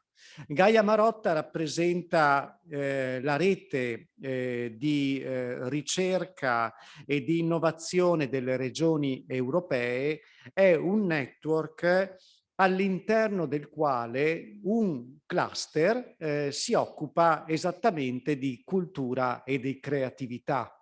Torniamo quindi sul concetto che cultura e creatività sono elementi di ricerca e di innovazione. Ma lascio la parola alla rappresentante del network, Gaia Marotta, che è collegata con noi online. Grazie mille per l'invito e per l'introduzione. Spero mi vediate, mi sentiate, se vediate la presentazione. Come appunto sono Gaia Marotta, sono Project and Policy Manager ad ERRIN, che è un network con sede a Bruxelles, di cui la Regione Veneto è uno dei membri e sono la responsabile appunto per il cluster culturale e creativo del network. Sarò breve, volevo solo per dare un'infarinatura di cosa facciamo e quali sono le opportunità. Il nostro network ha un focus principale su ricerca e innovazione. Rappresentiamo più di 120 regioni europee da più di 20 paesi e l'idea è che i nostri membri di ERRIN hanno sede a Bruxelles e rappresentano l'intero ecosistema regionale. Quindi quello che noi chiediamo ai nostri membri è di partecipare alle nostre attività e di includere e coinvolgere ogni qualvolta gli stakeholder regionali, locali, interessati e interessanti nelle nostre attività. Per appunto portare a Bruxelles una prospettiva che sia regionale e locale sulla ricerca e innovazione. Quali sono i nostri servizi principali? Abbiamo 13 gruppi di lavoro che insomma spiegherò meglio dopo, che sono il fulcro delle nostre attività, gestiti dai nostri membri con il supporto del segretariato. Chiaramente facciamo un forte lavoro di sviluppo progettuale integrando i nostri membri, le regioni e i loro stakeholder regionali in consorzi di progetto su ricerca e innovazione. Facciamo lavoro di policy, di advocacy, anche un po' di lobby per gli interessi regionali, quindi seguiamo le politiche europee e cerchiamo di influenzarle portando avanti appunto il punto di vista regionale ogni volta possibile.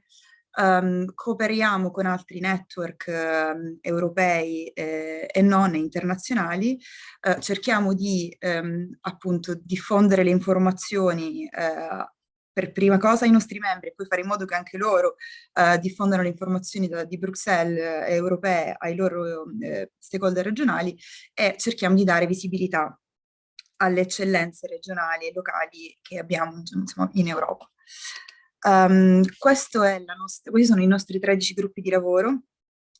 Nel crearli abbiamo cercato di rispecchiare un po' la struttura di Horizon Europe, quindi abbiamo un cluster di gruppi di lavoro strategici e trasversali che hanno appunto gruppo di lavoro sulle politiche, sulla smart specialization, su Science Education for Society, più legata alle skills, all'educazione, alle università, una su Innovation Investment. Abbiamo l'ICT, chiaramente il digital, che è cross-cutting, quindi trasversale a tutte le altre politiche, e poi abbiamo 4 cluster tematici. Uno legato alle risorse naturali e al cibo e al food, uno legato all'economia, al low carbon economy, quindi dentro smart city, trasporti ed energia, uno legato alla sanità e quello appunto più legato alla cultura e alla creatività, che io supporto, che ha al suo interno un gruppo di lavoro su turismo e patrimonio culturale e uno su design e creatività. I nostri gruppi di lavoro sono... per caso? Sì. Le chiederei di parlare un po' più lentamente perché penso che i traduttori siano in difficoltà. Scusatemi. Grazie. Perdono.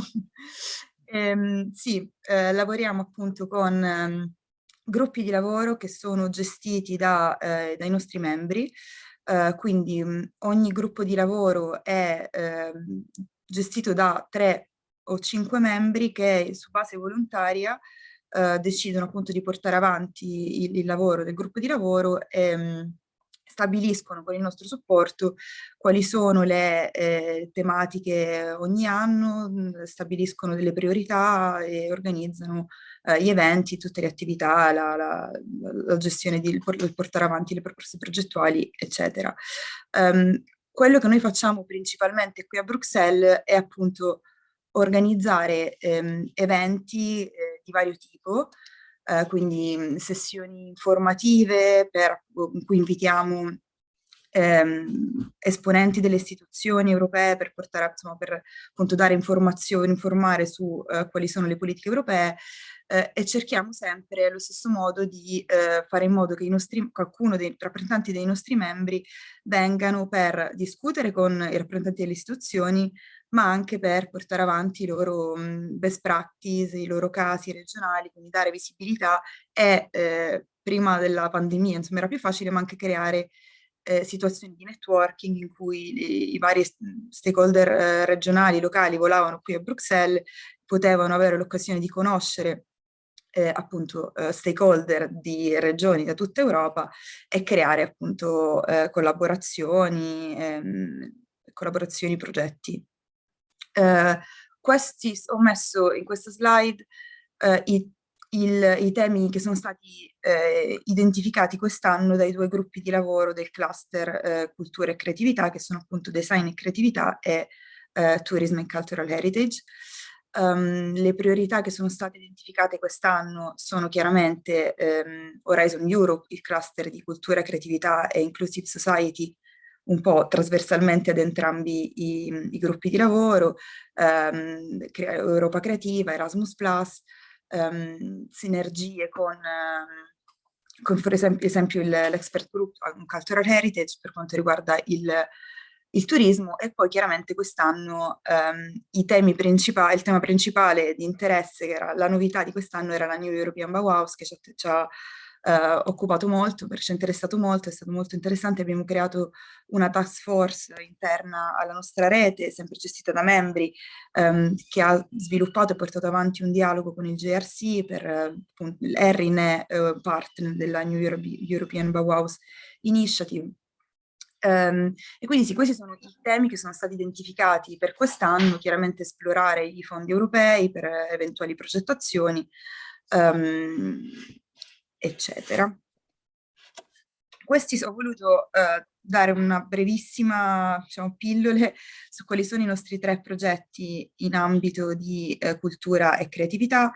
Cultural Heritage in Action promuove il trasferimento di conoscenze nel campo del Cultural Heritage, ed è un progetto che ha continuamente delle call aperte per best practice, per fare in modo di dare visibilità a appunto buone pratiche in giro per l'Europa nel campo della Cultural Heritage. Charter è un progetto più legato alle skills, quindi un'altra tematica veramente rilevante nel settore, quindi l'idea è di creare appunto migliorare e anche condividere fra varie regioni questo dialogo su quali sono le skill legate al turismo, alla cultura, in maniera da appunto migliorare il settore, quindi è un Erasmus Blueprint.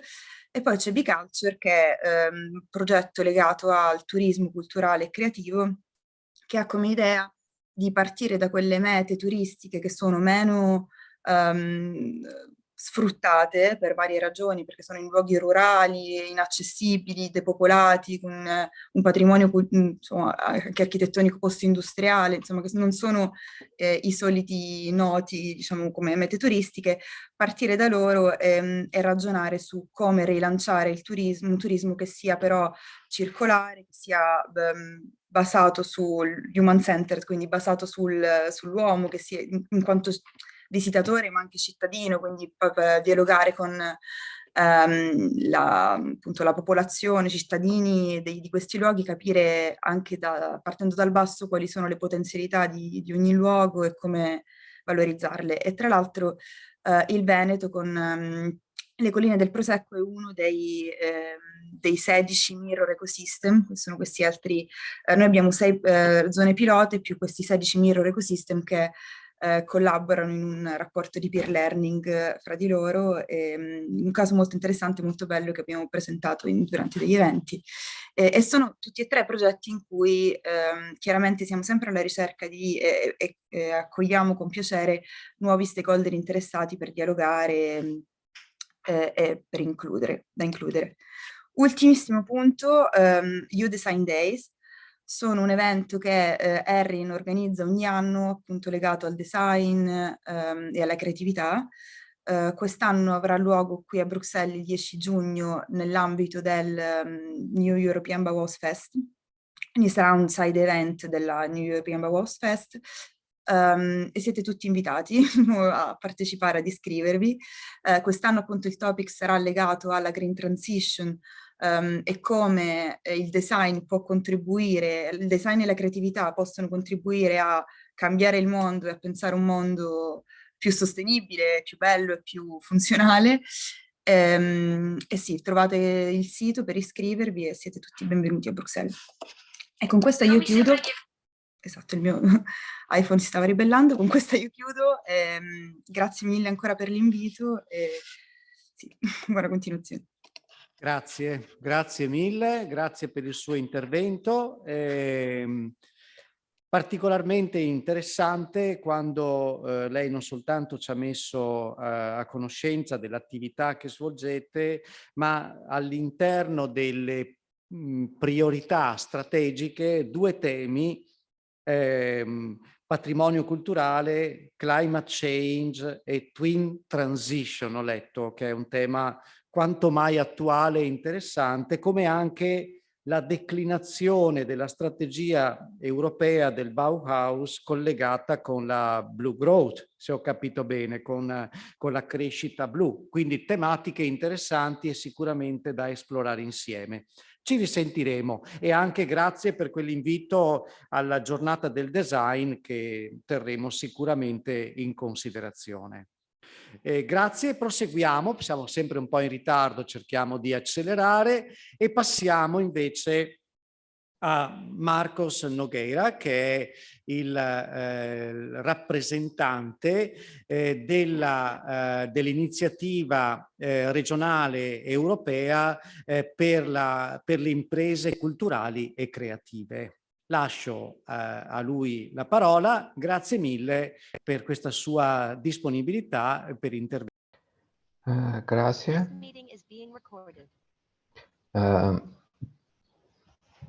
Good afternoon, good morning. I have to be speaking in English. I apologize, but my Italian is enough to fully understand what you're saying, but not good enough to speak. So I have to apologize. Anyways, it's great pleasure to be in this event and to be with these amazing regions. Veneto, for instance, we have been working together for so many years. I have wonderful memories of this cooperation. That's really amazing opportunity to be with you. And also a great honor to be part of the closing event for the DIVA project, because during these years we have so many results seen from DIVA project. This wonderful, because indeed you made it possible to create an example of our project. Our project is much more than that. It's indeed a starting point, and not only a final goal. It's indeed the launching of many initiatives. So in that sense, is really something I do very appreciate a lot, and that's why it is such a big pleasure to be here. Another important point is that you fully integrated cultural creativeness with innovation. And indeed, that's what we do in RIC.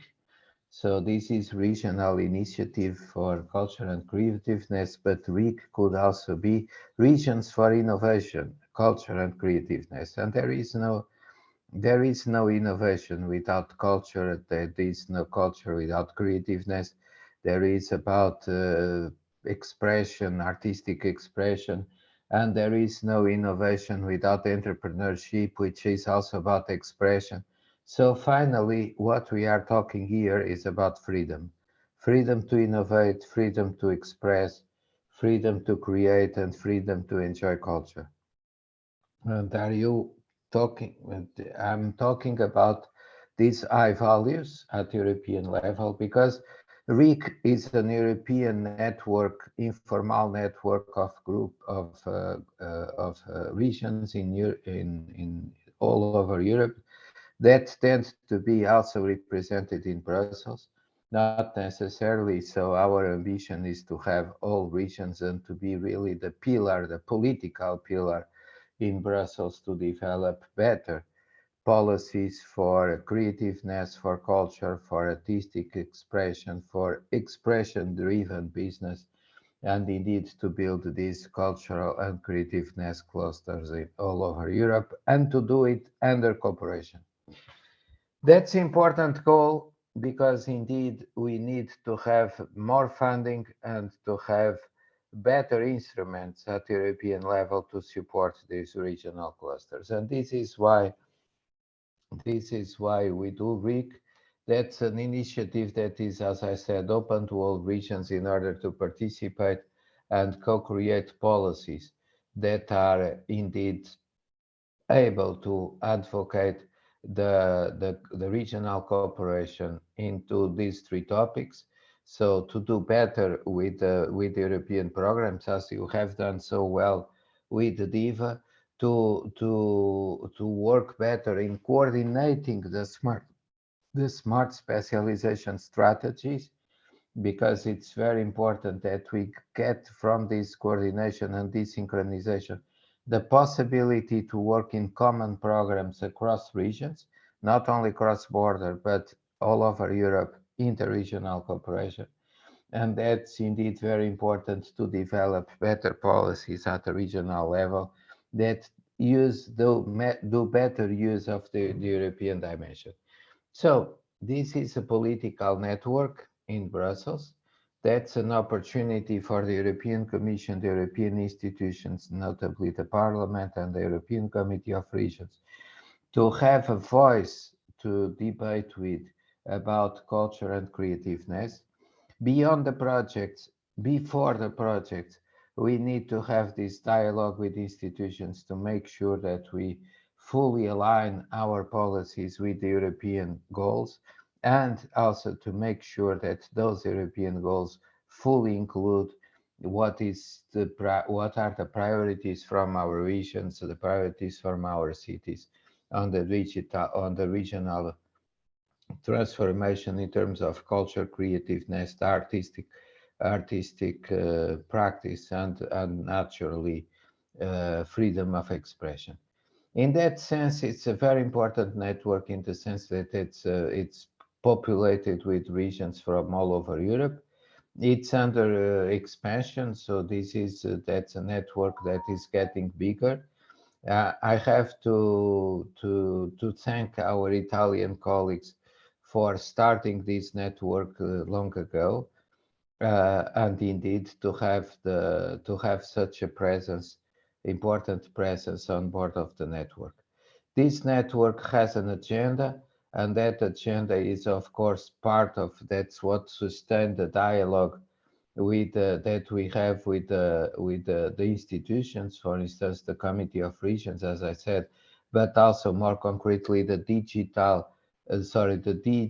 that within the European Commission take care of policies that are critically related to our performance, in order to have the possibility of having much better policies in terms of EU institutions, EU programs, and then consequently EU funding. You might say, but there are policies that are good enough already. Yes and no. We have a strong transformation going on, digital transformation, social transformation, and now all the issues related to the expansion and the enlargement of the European Union.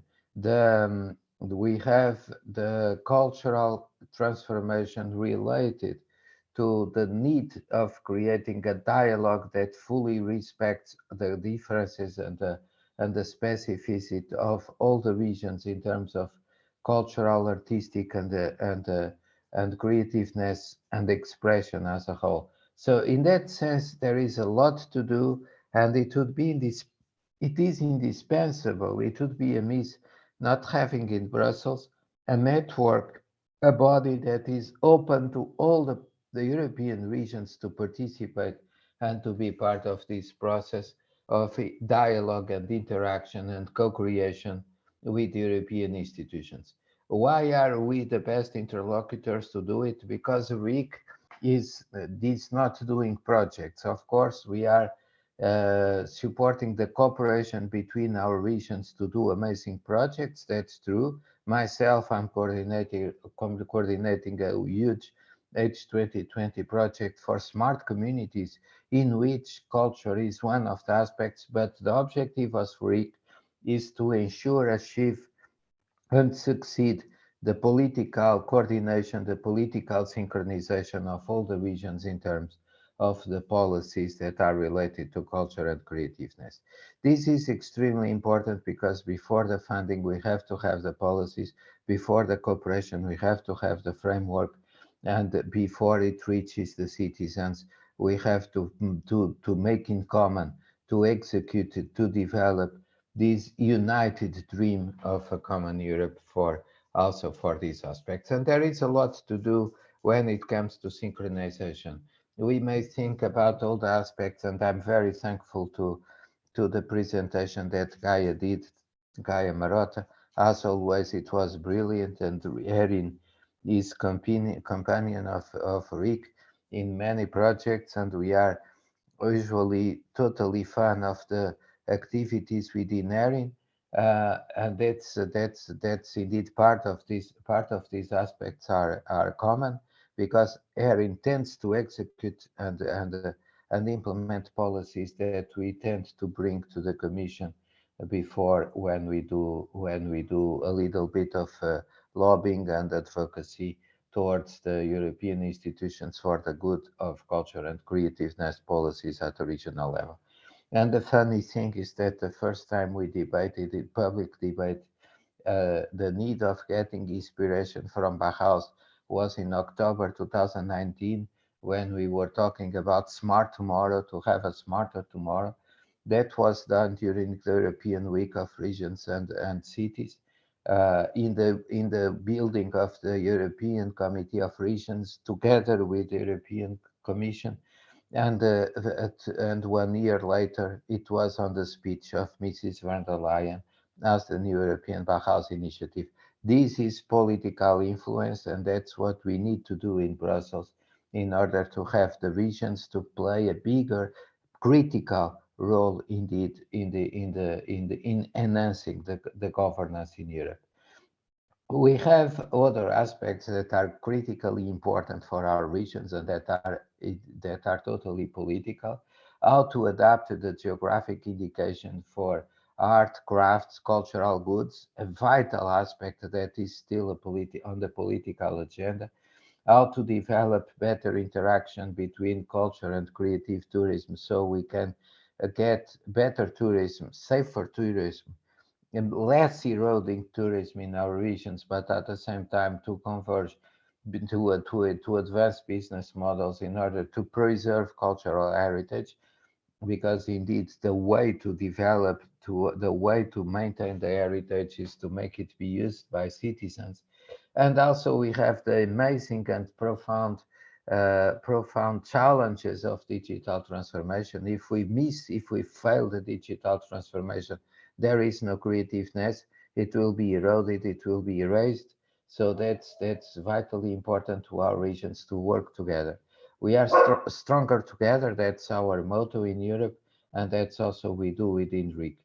And of course, we need to work with the regional innovation scheme and to develop regional innovation schemes or regional pillars for even for every and each knowledge innovation kick and the REIT. We have aspects to debate about intellectual property right, and we have to develop clusters, so to make those clusters to cooperate all around Europe. So the political agenda of RIC is enormously important. That's why we keep it informal, because we have to be capable of being totally free for all the regions to participate without any constraints related to agendas, concerned to implementation of projects. So we have quite a few of initiatives in which we are present. So this is the calendar for the near future. We were part recently of the European Summit for European Regions for Smart Communities. That's an example. We are also part of course, the programming for Bauhaus. We have been present on the new European Bauhaus organization to balance it to balance the urban and the rural presence on Bauhaus. We need new European Bauhaus to be for all Europeans, regardless they are rural or urban. It's just an example, but we also need, for instance, digital transformation to be an enabler to enhance the presence of elderly people in the culture and creativeness sector. That's just an example, and indeed to make a synthesis between excellence, capacity building, rising the profile of our regions, and you do it very well in Veneto. So that's to make it possible to have adapted programs, financing and financial programs from the European Commission and the European institutions that allow to develop those joint projects, not only cross-border, but indeed discovering new dimensions of cooperation in Europe. That's vital for the future of Europe.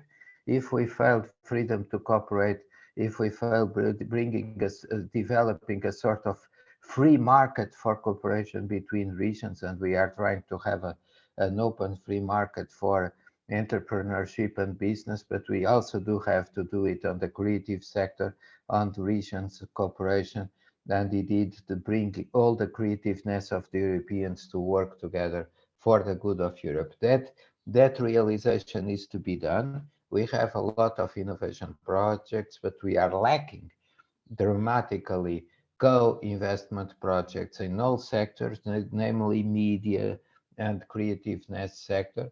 We are lacking this. Is extremely important to overcome the barriers that the European level are found to develop those new projects. So I just brought to your event a little bit of European policy.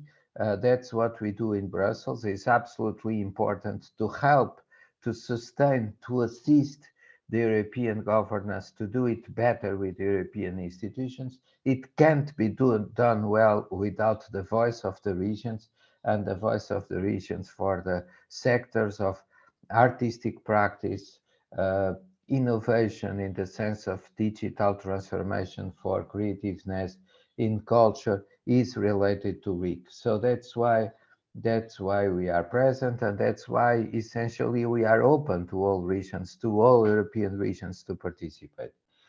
That's we have a number of regions trying to steer this enormous activity. That there are 4 regions. I have very thankful to our Italian and Spanish colleagues. So from Italy, we have coordinating this WIC network. We have Emilia-Romagna, we have Lombardy. From Spain, we have Extremadura. And I'm very honored of being the chair of the coordinators team. Can you hear me? That's our contacts are here, and we are very open to welcome all your suggestions, contributions, and cooperation. Thank you very much. Thank you very much for your grazie mille per la sua presentazione, e grazie per averci soprattutto riportato su un livello specifico che è quello della politica e delle strategie. Questo mi fa venire in mente un'altra caratteristica del nostro progetto DIVA, che è un progetto strategico. Nel frattempo invito al mio tavolo la dottoressa Mara Tognon e Corrado Campobasso, poi vi illustrerò la loro presenza. È un progetto strategico perché direttamente collegato con le strategie del programma Italia-Slovenia, ma anche perché il progetto DIVA ha sperimentato una azione pilota nuova una parte del suo budget, esattamente quasi il 30% del suo budget, è stato usato, così dire, per finanziare progetti. Ora lascio la parola a Mara Tognon, che lavora all'interno della direzione Beni, Attività Culturali e Sport, e a Corrado Campobasso di Informest, i quali ci illustreranno la modalità con cui abbiamo coinvolto le imprese e poi ci diranno anche qualcosa dell'attività che si è svolta a livello regionale mediante dei centri servizi che sono stati sviluppati sempre grazie al progetto. Lascio la parola a Mara Tognon. Grazie mille. Grazie e buongiorno da parte mia a tutti quanti. Allora, come si è detto in giornata, il progetto DIVA punta ad innovare e facilitare l'innovazione per il settore culturale e creativo, ma nel progetto ci sono vari soggetti, vari partner con varie caratteristiche che hanno introdotto un'innovazione molto importante a nostro avviso, che è stata l'esperienza di questo bando. Esso stesso rappresenta un'innovazione e cercherò di spiegarvelo in maniera molto rapida per capire come siamo riusciti a finanziare questi progetti pilota di cui andremo poi a parlare e che vorremmo avessero un futuro attraverso tutti gli strumenti di capitalizzazione e sviluppo di cui abbiamo parlato nella precedente sessione. Allora, perché è stato innovativo? Perché, come è il titolo della nostra giornata, questo bando per noi è stata una grandissima sfida, ma al tempo stesso ha portato anche delle opportunità molto importanti. È stata una sfida innanzitutto perché noi stiamo parlando di un progetto di cooperazione transfrontaliera che coinvolge due paesi di due aree molto vicine, con caratteristiche comuni quando si parla in termini generali di sviluppo, ma quando si va a entrare nel settore specifico, nel nostro caso quello culturale e creativo, emergono delle differenze, delle peculiarità per queste aree. Quindi costruire un unico strumento che andasse bene, fosse utile, valido e rispondesse alle necessità di tutti i territori coinvolti è stata la prima sfida.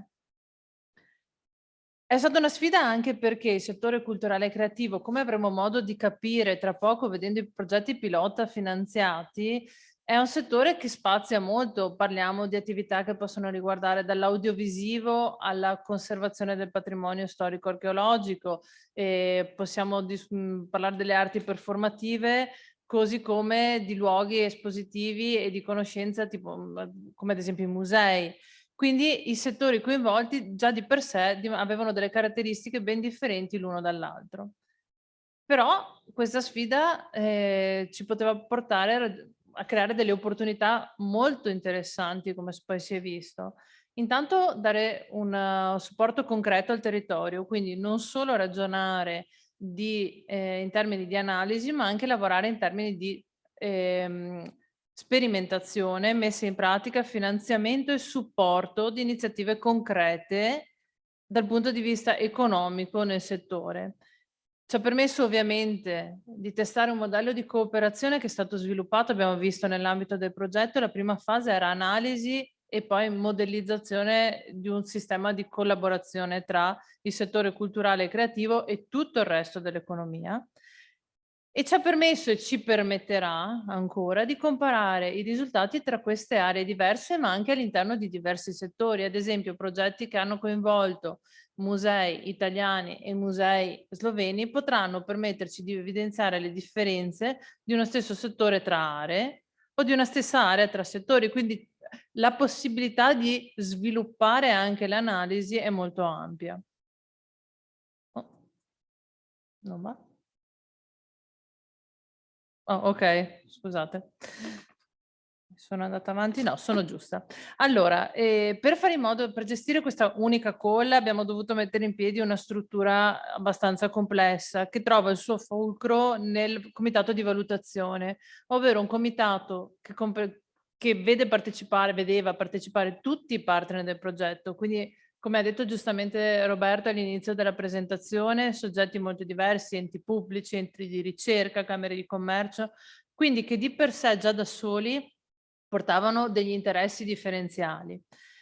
Per lavorare il comitato di valutazione si è dotato di alcune strutture interne e in particolare di un comitato tecnico che elaborasse una bozza di criteri di eleggibilità e di valutazione per il bando, ma anche di un esperto in contrattualistica internazionale che ci permettesse di far fronte a tutte le difficoltà legate a un bando che doveva rispettare al tempo stesso regole europee, sì, ma anche regole nazionali di settore slovene e regole nazionali di settore italiane.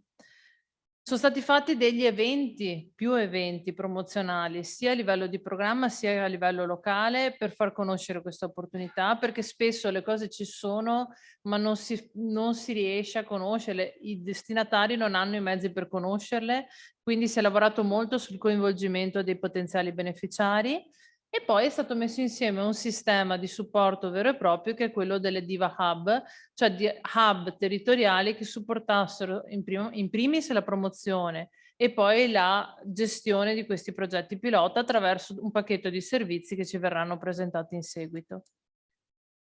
Quali sono state le principali difficoltà? Ci sono stati dei momenti nella fase di costruzione del bando che ci hanno visti in discreta, non dico seria, ma discreta difficoltà, perché facendo le cose ovviamente i nodi vengono al pettine. Innanzitutto c'è stata una difficoltà nell'identificare l'eleggibilità delle imprese culturali e creative. Questa che all'inizio è stato un problema, per noi è diventata una risorsa perché attraverso il confronto del bando abbiamo in qualche modo scoperto delle modalità di identificazione di questi soggetti sviluppati parlo per l'area italiana, ad esempio sviluppate nell'area slovena secondo la normativa slovena, che potrebbero essere mutuate anche in Italia e viceversa. C'è stata una difficoltà per la fattibilità degli interventi, perché lo strumento in cui ci collochiamo è un progetto europeo. I progetti europei per definizione hanno un inizio e una fine e delle tempistiche molto stringenti, e questo era un bando nel bando sostanzialmente, e quindi ha messo in difficoltà tutti i soggetti coinvolti nella sua gestione, il comitato di valutazione in prima fase per tutta la fase di definizione, ma soprattutto Informest, che era il partner dedicato alla gestione in tutta la fase di gestione, implementazione e rendicontazione dei pilot. E poi ovviamente ci sono state tutte le problematicità legate al Covid, perché in origine questo tipo di attività era prevista fisicamente in presenza, ma abbiamo dovuto riprogrammarla come tutte le cose parzialmente online, quindi da remoto. Una cosa che ho evidenziato in questa slide è che grazie appunto al lavoro di tutto il partenariato, ma anche a una condivisione piena, soprattutto dell'obiettivo finale, cioè del finanziare iniziative concrete che testassero il nostro modello, ci ha permesso di estendere l'area. Come sapete, per il Veneto l'area eleggibile del programma è esclusivamente Venezia, ma il programma prevede che per alcune azioni entro determinati limiti, il cui impatto fosse importante per l'intero sistema dell'area, quest'area potesse essere estesa. Nel caso Veneto, che era il territorio con la minore area eleggibile dal punto di vista provinciale, siamo riusciti con l'accordo dei partner ad estendere l'area eleggibile anche alle province di Treviso e Belluno, che sono le due province confinanti con il territorio friulano, perché purtroppo quando parliamo di imprese, di distretti produttivi, il confine geografico non è sempre una regola che ci può aiutare, perché lo stesso distretto può essere a cavallo di più aree. Qui vedete la call sostanzialmente riassunta. È stata una call per un budget totale di 900.000 euro, quindi è quasi, non proprio, ma quasi la metà del nostro intero progetto, un 40%. Un budget massimo di progetto è stato definito con un'estensione di 45.000 euro, quindi il minimo di progetti finanziabili poteva essere 21, e così è stato, sarebbe potuto aumentare nel caso di progetti con un budget inferiore. La durata dei progetti è stato il problema più grande, perché la collocazione della call diciamo nella seconda metà del progetto, per ovvie esigenze di mappatura, analisi e definizione del modello di collaborazione, è slittata verso la fine del progetto, e quindi chiedere ai pilot di sviluppare un'iniziativa durante la pandemia in 10 mesi ha posto una sfida nella sfida superata, da quanto so, eccellentemente da tutti i progetti. La call è rimasta aperta 60 giorni per permettere a tutti di chiarire i propri dubbi e il requisito fondamentale di questa call, che sta nello spirito del progetto DIVA, è che la collaborazione fosse tra un'impresa tradizionale, e quando in questo progetto parliamo di impresa tradizionale parliamo di tutto ciò che non è impresa culturale e creativa, ed è una definizione quella di tradizionale solo di opportunità, perché in realtà se pensiamo all'artigianato artistico più tradizionale di così non ve n'è, e una o più imprese culturali e creative. Questo era il requisito sine qua non per introdurre l'innovazione auspicata. Qui vedete un attimo riassunti i dati di drafting, pubblicazione e valutazione della call, ma passo oltre. Come vi dicevo, effettivamente sono 21 i progetti che sono stati finanziati, che sono partiti, se non erro, a metà luglio. La fase più complessa è stata quella, questa è un'immagine simbolica, però è stata quella della valutazione qualitativa. Perché? Perché a fronte di 123 domande pervenute, quindi un numero di domande quasi il doppio rispetto a quelle previste, la valutazione qualitativa è stata ancora più complessa, in quanto ci siamo trovati moltissimi progetti di alto valore che riguardavano settori molto diversi, pertanto è stato anche difficile compararli in un certo qual modo con i criteri che avevamo a disposizione, ed è stato un peccato soprattutto non riuscire a finanziarne di più. In alcuni casi alcuni progetti sono andati avanti a lavorare con proprie risorse, in altri casi hanno trovato risorse alternative. Il nostro auspicio è che comunque quelle progettualità rimangano salve per le prossime occasioni e collaborazioni. Ok, vi schippo questa. Scusate. Questi sono stati i risultati finali. Come abbiamo visto, una graduatoria unica che comprendeva progetti molto diversi che venivano da aree diverse, quindi non una graduatoria territoriale, è stato un bando unico con valutazione unica, e questo secondo noi è stato il miglior risultato che potessimo avere. È stato difficile, ma è stato di valore e innovativo rispetto alla prassi in questi casi. 21 progetti finanziati, diverse collaborazioni tra quelle finanziate non sono ferme al progetto, ma già in fase di presentazione della proposta prevedevano una collaborazione a medio e lungo termine, anche 3-5 anni. Abbiamo testato il modello di cooperazione di DIVA e soprattutto per noi, parlo nel caso della Regione del Veneto come policy maker, abbiamo avuto l'opportunità di raccogliere molti dati e molti dialoghi con imprese di settore per capire meglio, sempre meglio, il fabbisogno e targetizzare quelle che saranno le iniziative future. Grazie mille.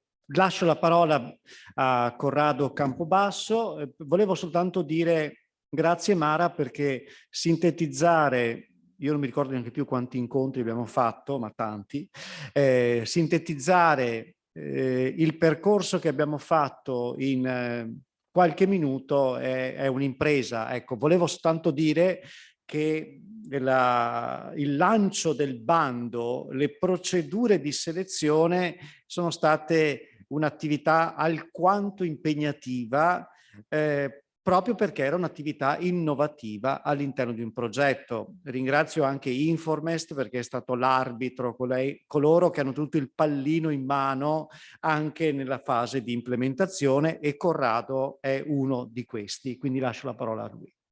Buongiorno, grazie. Come vedete non ho riportato il mio nome con nome proprio perché, come adesso ha detto appena Roberto Sandrini, l'intervento di Inform è stato un intervento veramente di team, e soprattutto la call è stata appunto molto molto impegnativa, anche se poi i risultati si vedono e si sono visti fortunatamente.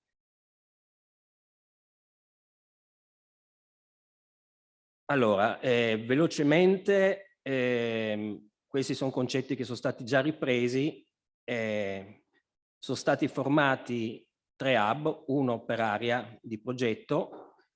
Avete già sentito parlare ovviamente di sistema di innovazione transfrontaliero e di ambiente a supporto appunto dell'innovazione in spazi fisici o virtuali, che questi spazi connettono cultura, creatività, arte scienza, economia e cittadinanza. Questi sono dei poli, degli elementi, diciamo, degli ingredienti che non sono teorici, perché poi gli hub effettivamente e soprattutto alcune azioni propedeutiche sviluppate per esempio dall'Università di Nova Gorica hanno formato questi poli. Ci sono stati per esempio delle formazioni di training anche sul terzo settore, quindi organizzazioni non governative e la cittadinanza, oltre che chiaramente la parte imprenditoriale, la parte di policy.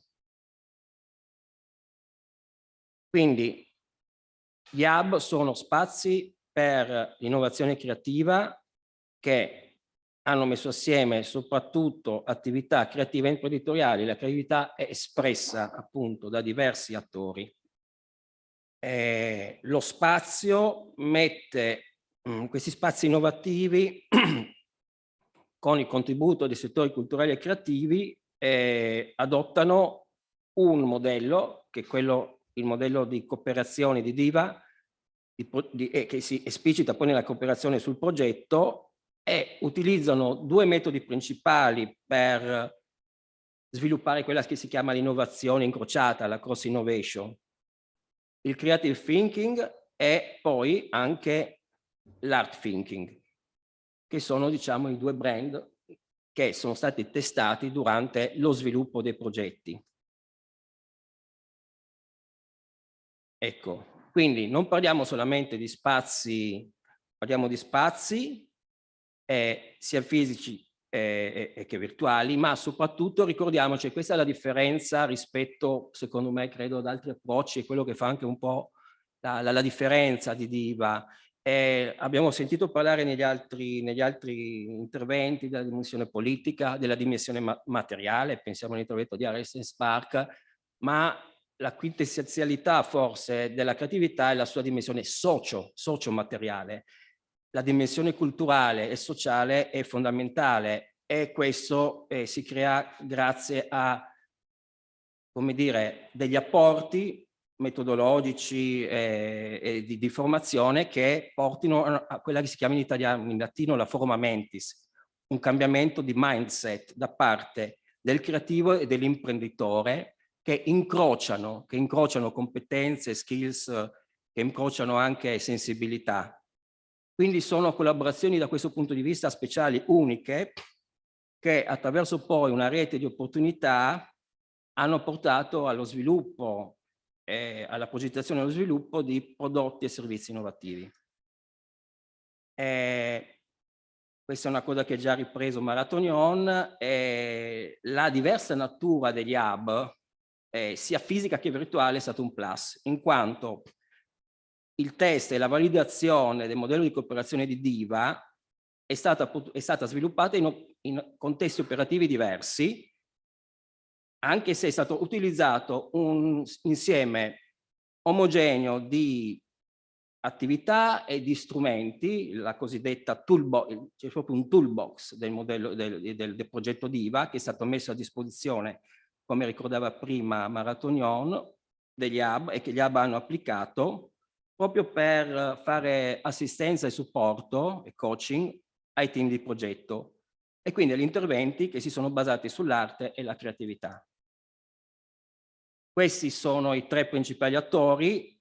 C'è il Hub del Friuli Venezia Giulia, ho solamente evidenziato due keywords, come dire, due parole chiavi: spazio virtuale, innovazione aperta e collaborazione chiaramente con il settore culturali e creativi. È stato lanciato a novembre del 2020, i due coordinatori sono Arias Spark e Friuli Innovazione, che sono anche appunto, hanno anche servizi di incubazione, accelerazione, mentoring e quant'altro.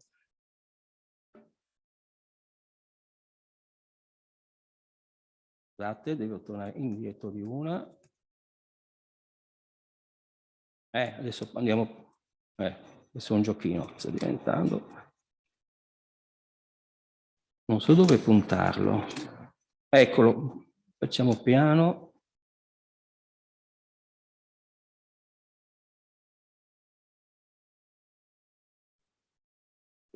Ok. Eccolo. scusate. Allora, questo invece è il Lab Creativo Veneto, che anche questo è uno spazio virtuale in cui vengono però appunto offerte, viene facilitata la cooperazione networking e in cui è chiaramente anche in qualche maniera stressata l'attenzione al territorio, che è fondamentale proprio in quell'ottica di dimensione socio e materiale della creatività. Anche questo hub è stato attivato, il lancio a novembre. I coordinatori sono la Camera di Commercio, Industria, Artigianato e Agricoltura di Venezia Rovigo e che diciamo, è succeduta a ECIPA Nord-Est appunto in questa attività di coordinamento. Benissimo. Infine, Dulcis in fondo, Lab Sloveno, ultimo ma non, come si dice, last but not least. Lab Sloveno è lab fisico, tra i 3 hub, consiste di 7 unità che sono localizzati in diversi punti della Slovenia, sono virtual room, sono dei laboratori, sono appunto entità con diverse specializzazioni, quindi un contesto operativo peculiare, un alto livello di innovazione, chiaramente collegamenti, ma questo vale forse per tutti gli hub, come dire, collegamenti internazionali. Anche in questo caso lancio a novembre, i coordinatori sono stati la Camera di Commercio slovena, l'Università di Nova Gorica e una importante realtà che è Arctur. Come si è svolta il coordinamento fra gli hub? Allora, questo è semplicemente una, come dire, come si dice, vista una helicopter view. Abbiamo semplicemente elencato una serie di, appunto, elementi del coordinamento, quindi c'è stata una metodologia di coordinamento che è stata sviluppata, i piani di assistenza, i template, diciamo la parte proprio fisica, diciamo, di pianificazione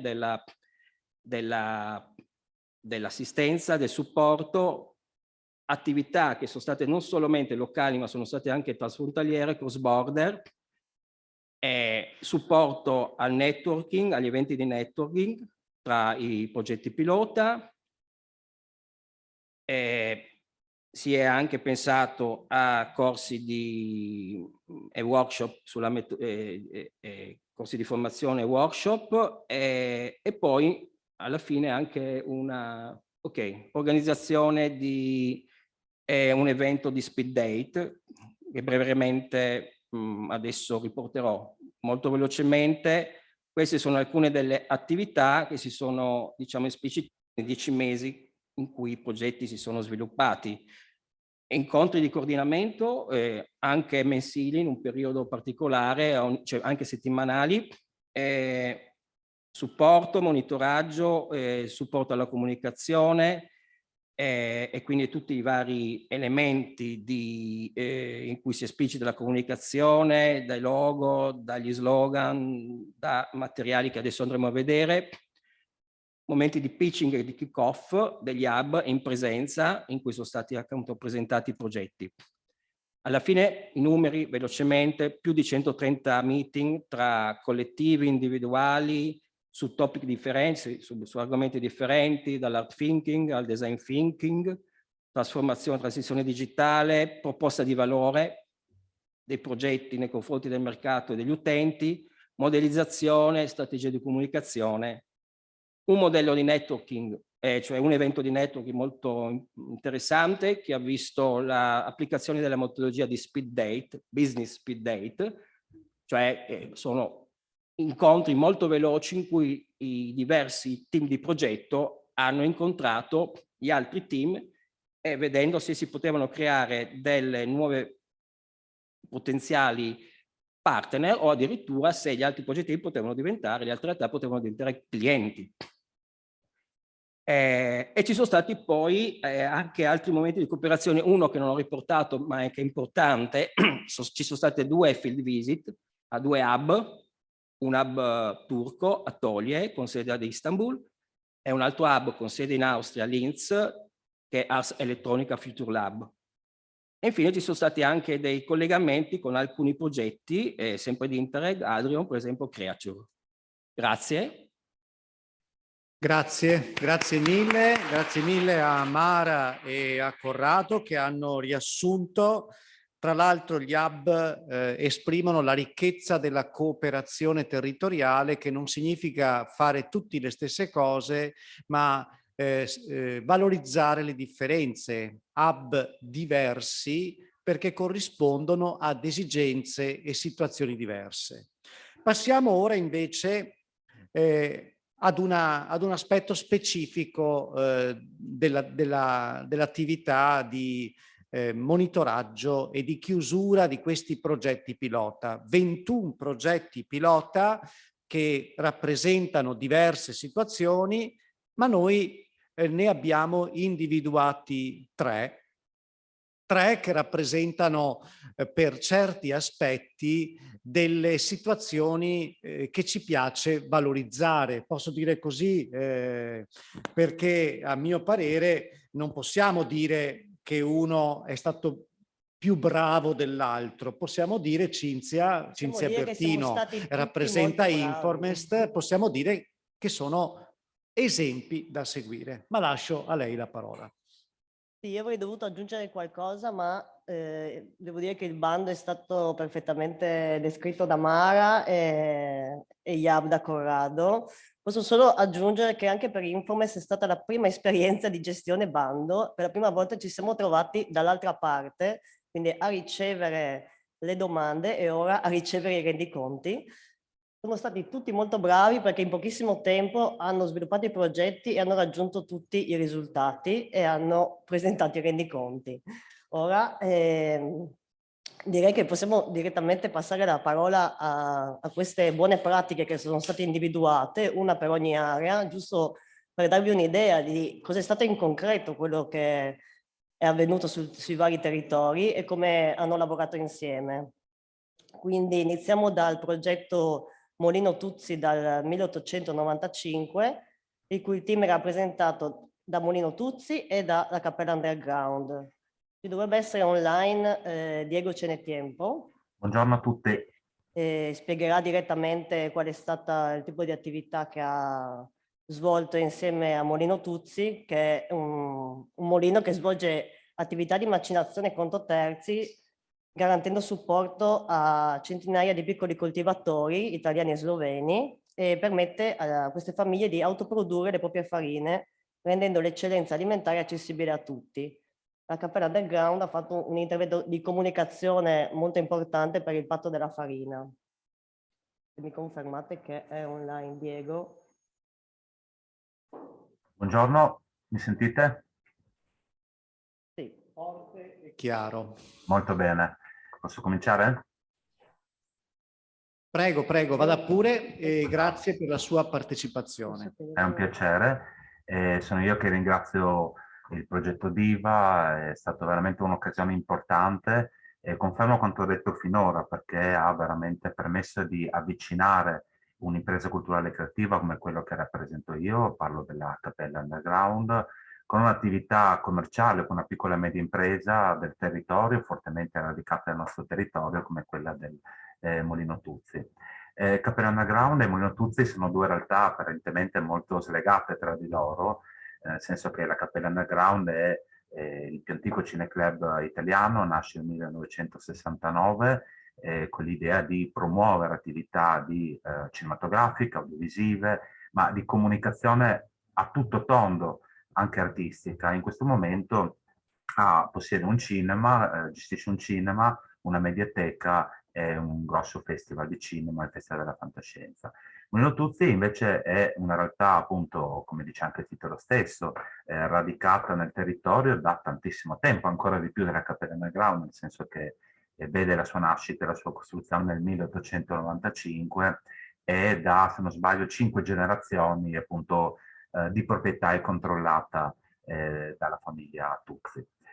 Quindi due realtà che apparentemente non hanno legami, ma che in realtà li hanno trovati grazie proprio a questo progetto, con un'affinità anche, se vogliamo, ideale comunque, nel senso che entrambe le realtà sono comunque attenti a concetti come quelli ad esempio della sostenibilità ambientale o anche del rispetto del lavoro, quindi è importante che ognuno esprime nella sua maniera.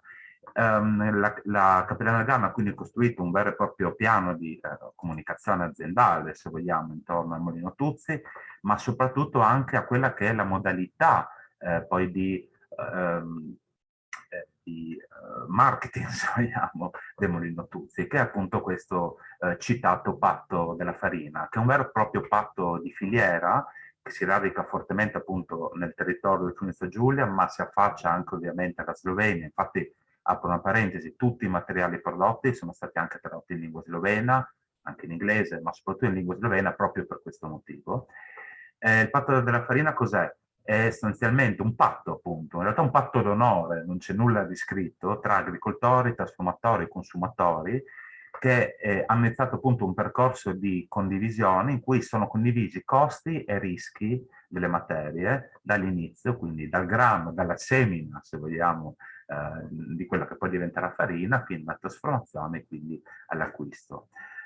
Questo sostanzialmente permette di arrivare ad esempio all'acquisto di questi prodotti attraverso quelli che si chiamano i GAS, cioè gruppi di acquisti solidali, in cui anticipatamente il consumatore acquista sostanzialmente i semi, quindi acquista all'origine, se vogliamo, la quantità di farina che andrà a ritirare, assumendosi anche una parte del rischio in qualche maniera di impresa. Questo permette in qualche maniera al mulino di riuscire a seminare dei semi di altissima qualità, veramente parliamo di grani antichi, quindi anche di grani che da sempre hanno vissuto in quel territorio, ma che hanno una coltivazione molto costosa, e di far crescere appunto il grano attraverso una coltivazione biologica, biodinamica, attraverso appunto il rispetto del lavoro, così anche la trasformazione, quindi si dà la possibilità veramente al consumatore finale, ma anche al trasformatore, penso a panetterie e pizzerie, di avere una farina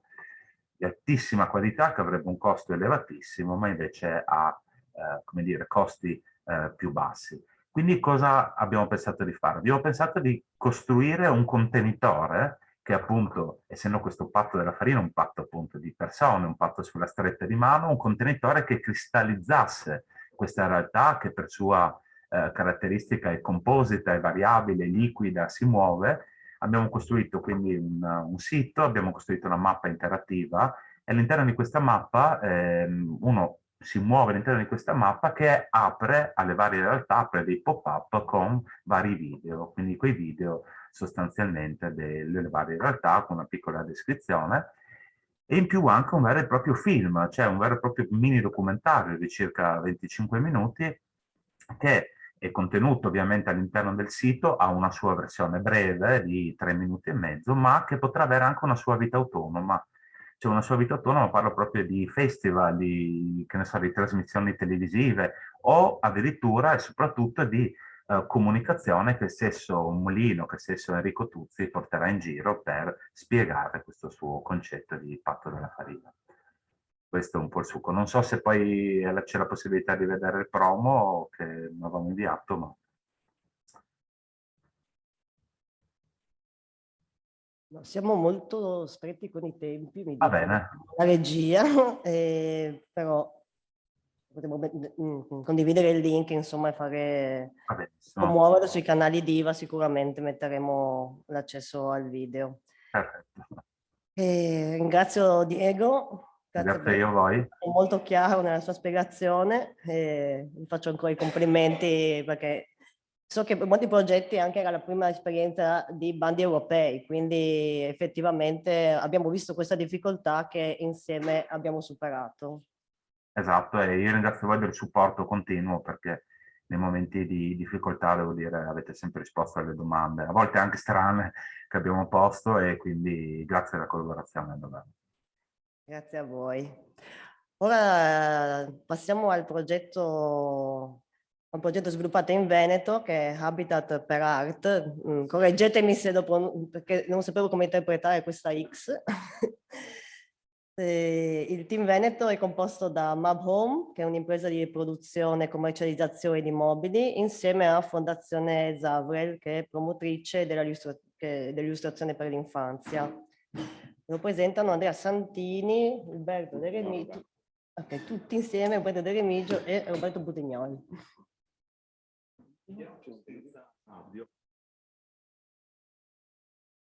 Buongiorno a tutti, sono Buttignol Roberto, amministratore della Mab Home Furniture.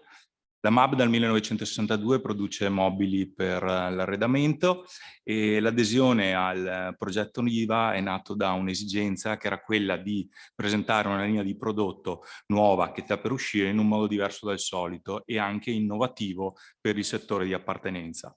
Mab ha anche inoltre la necessità di fare un passo avanti nel mondo del digitale, del virtuale, delle nuove tecnologie, proprio per integrare quella che è la propria modalità di comunicazione che è stata finora solo tradizionale. A quanto sopra si è unita la volontà della Fondazione Zavrel di rendere virtuali e quindi maggiormente fruibili le opere di Stepan Zavrel. Ne è nato un progetto di cross-marketing che attraverso una piattaforma utilizzabile online e offline presenta al cliente o visitatore o appassionato che sia i prodotti di Mab che le opere e la storia di Stepan Zavrel. Abbiamo creato 3 ambienti, 3 spazi abitativi dove a Volo di Farfalla, la farfalla tanto cara a Stepan, facciamo vedere il museo virtuale dove si possono andare a conoscere le opere e la vita dell'artista, lo showroom Mab dove si possono vedere i prodotti Mab e anche una biblioteca dove all'interno di mobili Mab si possono consultare i cataloghi della mostra dell'illustrazione per l'infanzia. Mio intervento molto breve, mi avvio verso la conclusione, mi interessava sottolineare quelli che per noi sono stati i punti maggiormente interessanti del progetto. Allora, una complementarietà di mondi che sono apparentemente distanti. Abbiamo arte e commercio, etica e business. No, non che noi si faccia business senza etica, però e illustrazione per l'infanzia e industria del mobile. Tutti uniti tramite questo progetto in un ricco interscambio di idee. La prospettiva per quanto ci riguarda di una nuova modalità di presentazione del prodotto alla nostra clientela e poi una cosa che mi interessa sottolineare è che il fatto che il nostro interlocutore non fosse un mero fornitore di servizi, ma un partner vero e proprio, cointeressato in maniera forte nella realizzazione e nella buona riuscita del progetto. Avulso anche da logiche di imposizione di un proprio modo di fare e di ragionare, anzi con una grande capacità di ascolto e di stimolo. Io vi ringrazio e passo la parola ad Uberto Di Remigio, Presidente della Fondazione Stepan Zavrel. Buongiorno a tutti, sono felice di essere qui perché il progetto è stato veramente una volata incredibile. Fare un progetto di questo tipo in pochi mesi è stato anche, diciamo, la volontà, secondo me, e anche la capacità della struttura che ci ha aiutato, parlo della struttura regionale e anche della struttura degli hub che sono stati collegati insieme, in una forma di ibridazione tra tutte le volontà o di tutte queste diverse amministrazioni, ci hanno aiutato moltissimo nell'informazione e anche nel costante monitoraggio del progetto. Fondazione Zavrel è una fondazione che è stata fondata nel 99 e si occupa di illustrazione per l'infanzia. Per noi è una fondazione che è senza scopo di lucro e che ha come base fondamentale il ricordo di questo grande artista, Stepan Zavrel, attraverso una grande mostra internazionale che facciamo ogni anno, che è una rassegna internazionale dell'illustrazione, e poi attraverso anche una scuola di illustrazione. Per noi l'arte effettivamente è la possibilità di rendere visibile l'invisibile. E quindi in questo frangente noi abbiamo pensato di poter aiutare appunto una impresa diciamo tradizionale di design attraverso anche un progetto molto interessante, quello di valorizzare anche i cataloghi artistici di queste diverse mostre, sono quasi 39 mostre che abbiamo fatto, e attraverso anche il Museo Zavrel, una capacità sostanzialmente di coniugare arte e anche prodotti di design. In fondo anche il design è un'arte in un certo senso, no? Quindi il target era lo stesso per i ragazzi. Abbiamo anche lavorato moltissimo sulla sostenibilità, sulla, diciamo, interoperabilità di questo filmato e anche di questa piattaforma. Diciamo che la difficoltà maggiore sarà quella anche di una prosecuzione, un follow up in sostanza del progetto, perché effettivamente la piattaforma ha anche dei costi, però ci ha permesso di intercettare nuovi pubblici e questo è molto importante. Non dimentichiamo che il progetto è stato fatto durante il periodo della pandemia e questa possibilità di poter sviluppare un ambiente digitale in questa maniera qua ci dà la possibilità di poter intercettare nuovi pubblici. Quindi per noi è stata una bellissima esperienza e che vorremmo continuare, e soprattutto dal punto di vista della continuità. Darei la parola adesso ad Andrea, che è stato sicuramente uno dei motori di questo progetto e che ci ha aiutato appunto in tutta questa realizzazione. Grazie. Grazie a tutti. Solo brevemente, alle mie spalle vedete scorrere un po' le immagini di quello che è l'esperienza di gioco, perché fondamentalmente è una piattaforma costruita su un motore di gioco, Unity nello specifico, e abbiamo voluto per questo progetto testare un pacchetto particolare che si chiama Unity Forma, che è utilizzato soprattutto dal settore automotive al momento, molto poco da altri settori, che fondamentalmente è pensato per creare configuratori di prodotti.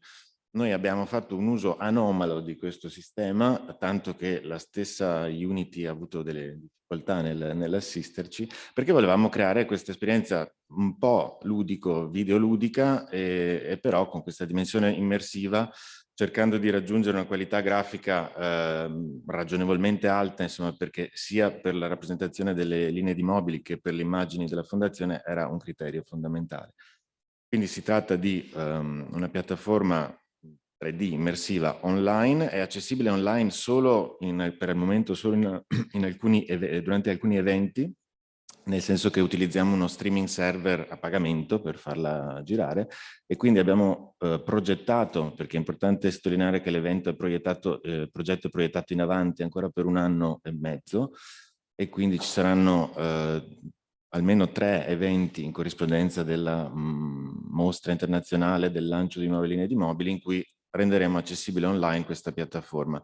In parallelo esiste un applicativo che può girare sui computer della fondazione e dello showroom fisico o dei distributori, e quindi è comunque fruibile anche non online. Mi fermo qui, se ci sono domande poi. Grazie. No, volevo anche annunciare che questo progetto sarà presentato anche alla Settimana della Cultura, che sarà organizzata a Praga i primi di giugno, e dove ci sarà la Settimana della Cultura Italiana, organizzata anche dall'Istituto di Cultura Italiano all'estero. Noi siamo stati chiamati a presentare alla Fondazione, in questo caso è molto importante presentare anche questo progetto. Benissimo, Grazie. vi ringrazio. E chiamo sul palco Yuri Kerpan. Non so se anche Andrea salirà. E quindi Yuri presenterà il progetto La Best Practice Slovena for Future of Learning, realizzata da Solvsal e Matjaž Poželep. Sì, posso avere la presentazione? Sì.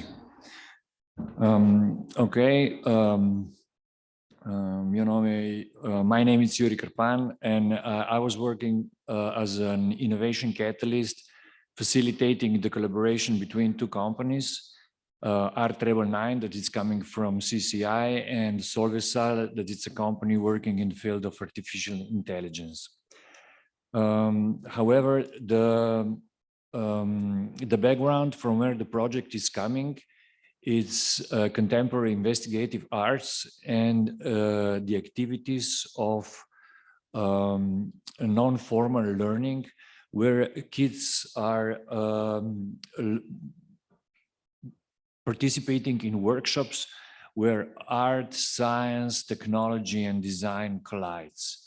And this graph, it's kind of depiction of how these practices can coexist together. And this is also the stemming found from where the creativity is coming, and that how this art environment is trying to boost the intellectual emancipation from kids, youngsters, young adults, and also others. So what this informal learning looks more or less like this. Different ages are coming together and are thinking and hacking and creatively working with basics of technologies. There are like more values that are introducing through this kind of working. It's DIY, like working yourself, working with others, helping others. We are trying to develop the sense of solidarity between the participants and the sense of responsibility towards their near future. These informal living, informal learning environments are providing knowledge and skills that schools are not doing it, because they are not changing fast enough to the way of how we live today. So we are part of a large European network where partners like us are investing a lot of this kind of teaching and learning. And we have to say that in last 15 years, like hundreds or thousands of kids went through our programs. And the idea and the challenge that was solved through this pilot was how to enable peer-to-peer learning where the knowledge is not transferred top down. Because what we learn is that the demand for this kind of knowledge is huge, and that we simply cannot fulfill this demand just by employing mentors, artists, scientists, and engineers. And the self-initiative of participants taught us that they are able to share this knowledge between themselves. And this is the way. Can we start with the movie, Regia? Where we embark on a journey to develop an online tool where each of the participants gets its own account.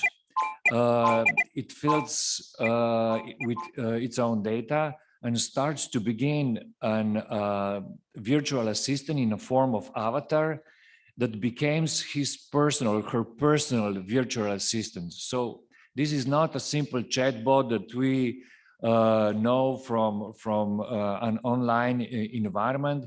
It's actually everyone gets its own bot that it's developing according to the digitalization of the knowledge that they are acquired through the workshops.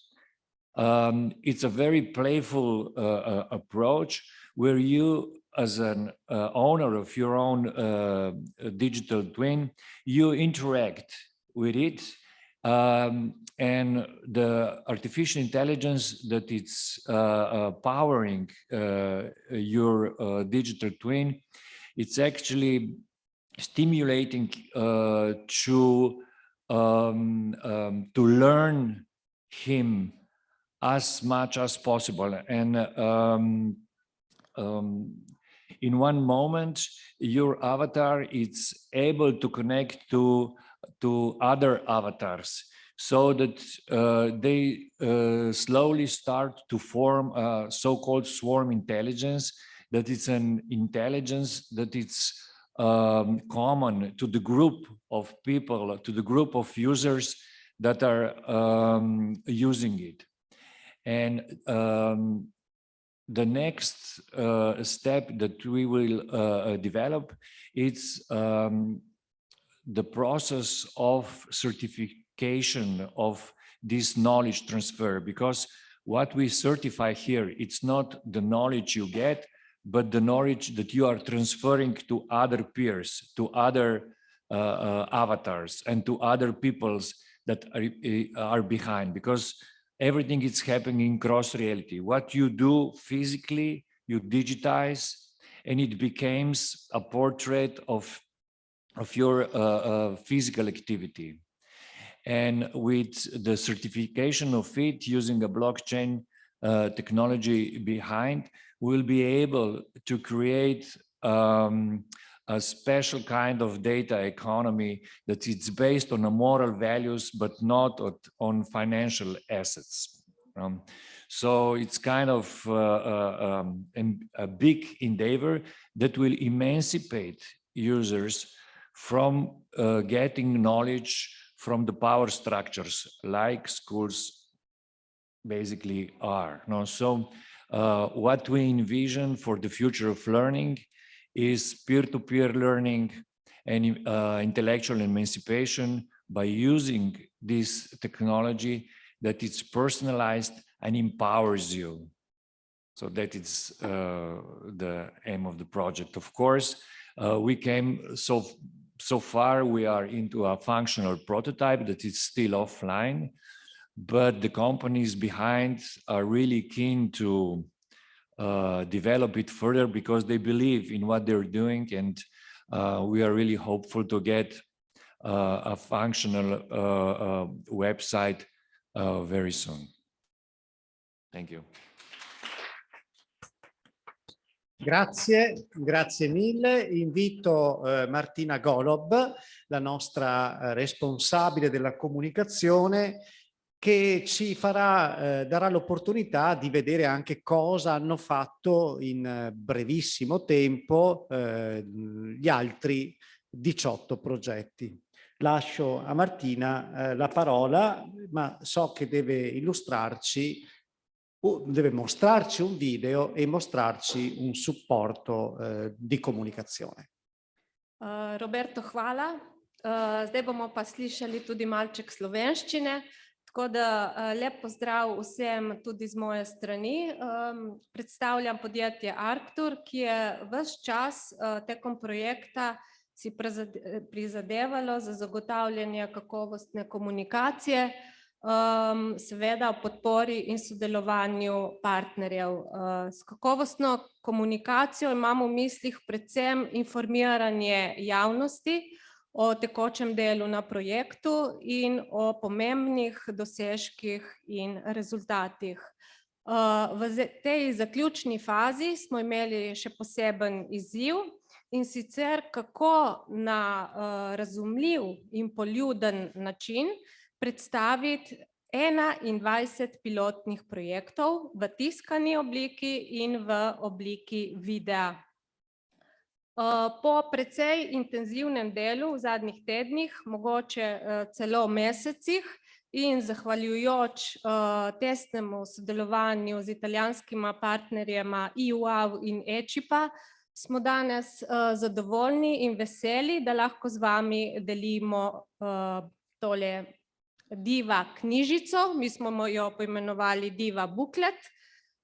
Vsi ste vabljeni, da si en izvod vzamete, najdete ga ob vhodu v to dvorano in da tudi z vami delimo Diva video. Preden zaženemo ta video, bi rada rekla, da tako knjižica v digitalni obliki kot video bosta objavljena na Interreg spletni strani projekta Diva v naslednjem tednu.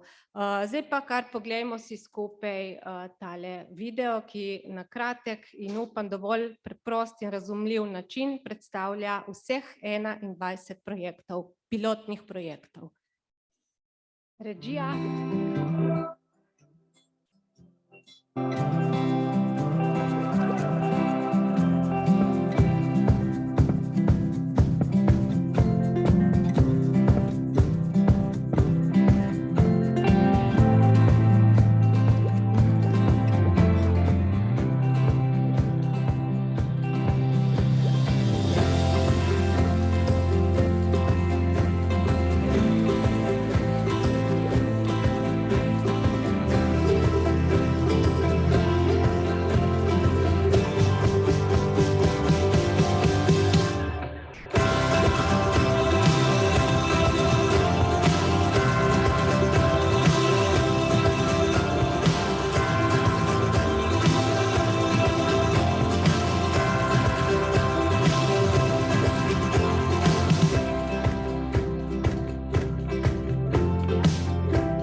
Grazie mille a Martina per averci condotto verso la fine di questo evento.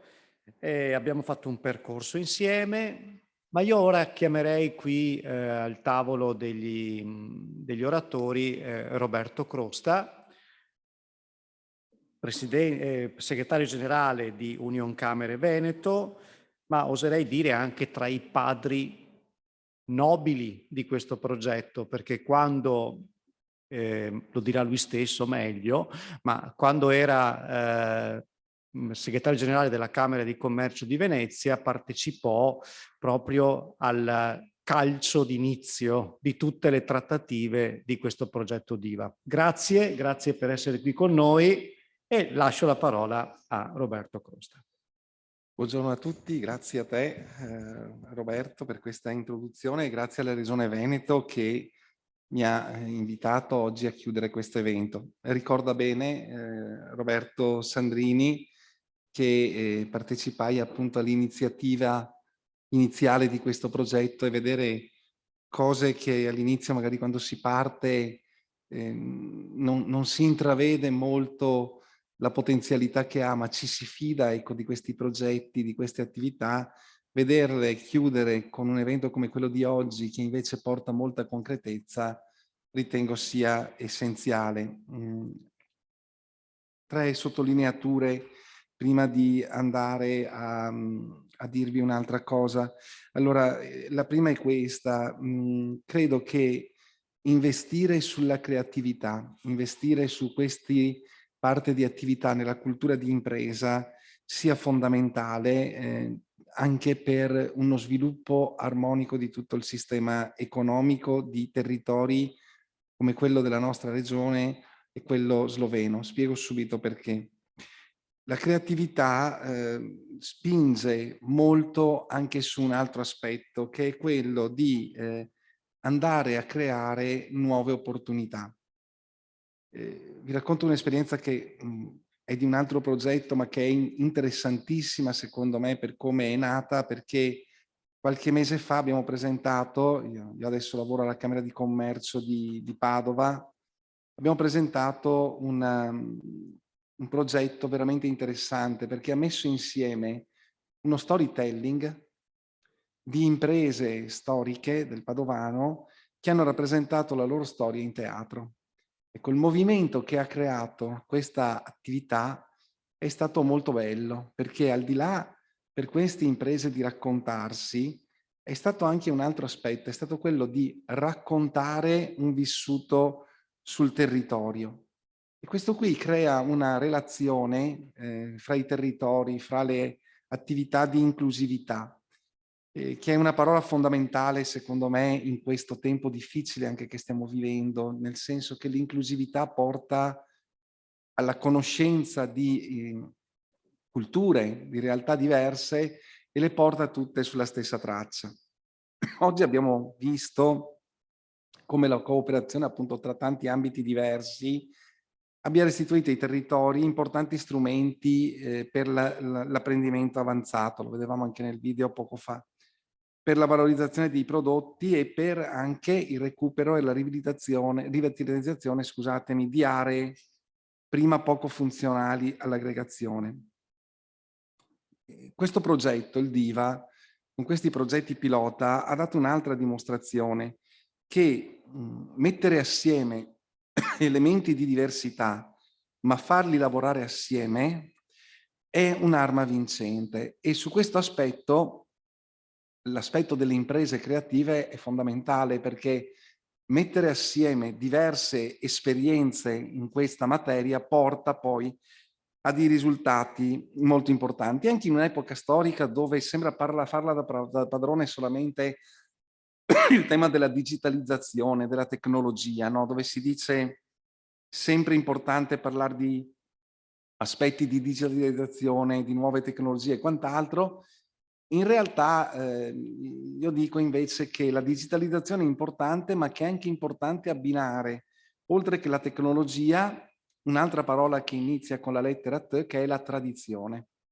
Noi non possiamo dimenticare la tradizione che ha portato a questi percorsi e su questo aspetto qui Gli imprenditori, e ringrazio anche quelli che sono in sala, hanno un ruolo fondamentale, perché la più grande e bella caratteristica dell'imprenditore è quella di immaginare sempre il futuro, di immaginare qualcosa di diverso e di immaginare qualcosa che sia a servizio della collettività.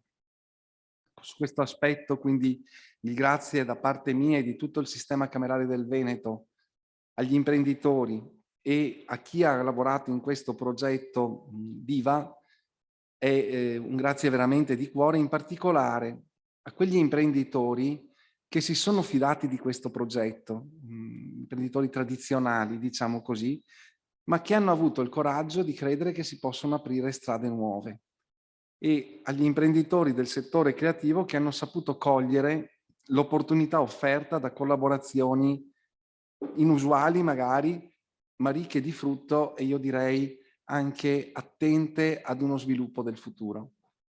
Grazie a tutti, ci auguriamo di poterci rivedere per il Viva 2, per altre iniziative, per altre attività. E l'invito che faccio alla Camera di Commercio di Venezia Rovigo, ma a tutto il sistema delle Camere del Veneto e alla Regione del Veneto, è che su questi temi dobbiamo continuare a lavorare, perché noi abbiamo una tradizione, come gli amici sloveni, di creatività, di tradizione e di cultura che dobbiamo mettere a sistema per sviluppare al meglio l'economia dei nostri territori, assieme a tante altre cose belle che abbiamo. Grazie a tutti.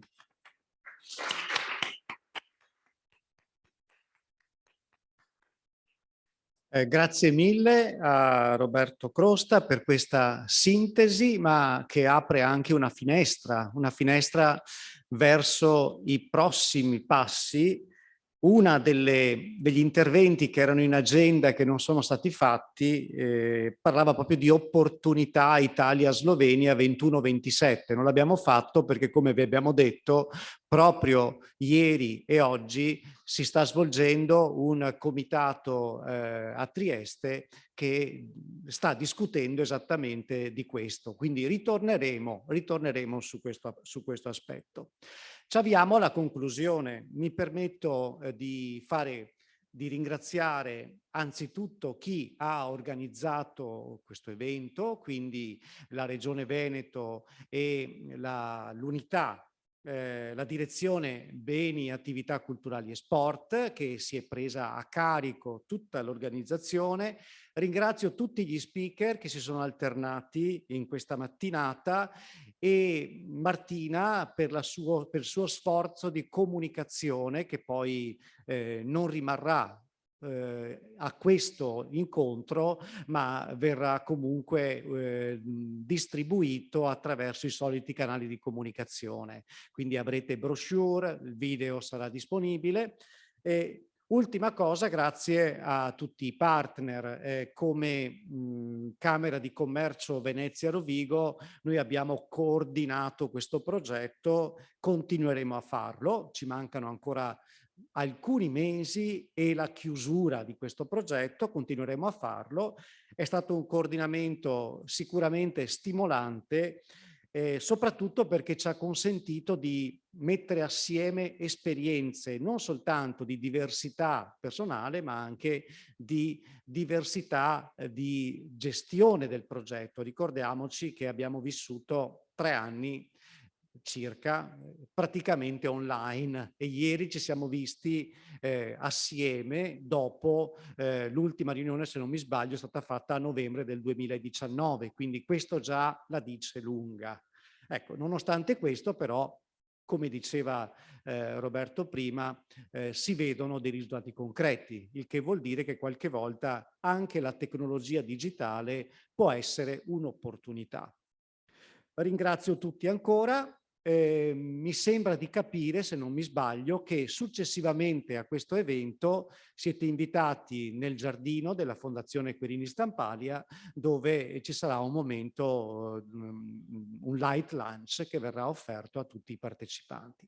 Grazie ancora, e tutto quello che è stato mostrato oggi sarà poi disponibile nei canali di comunicazione.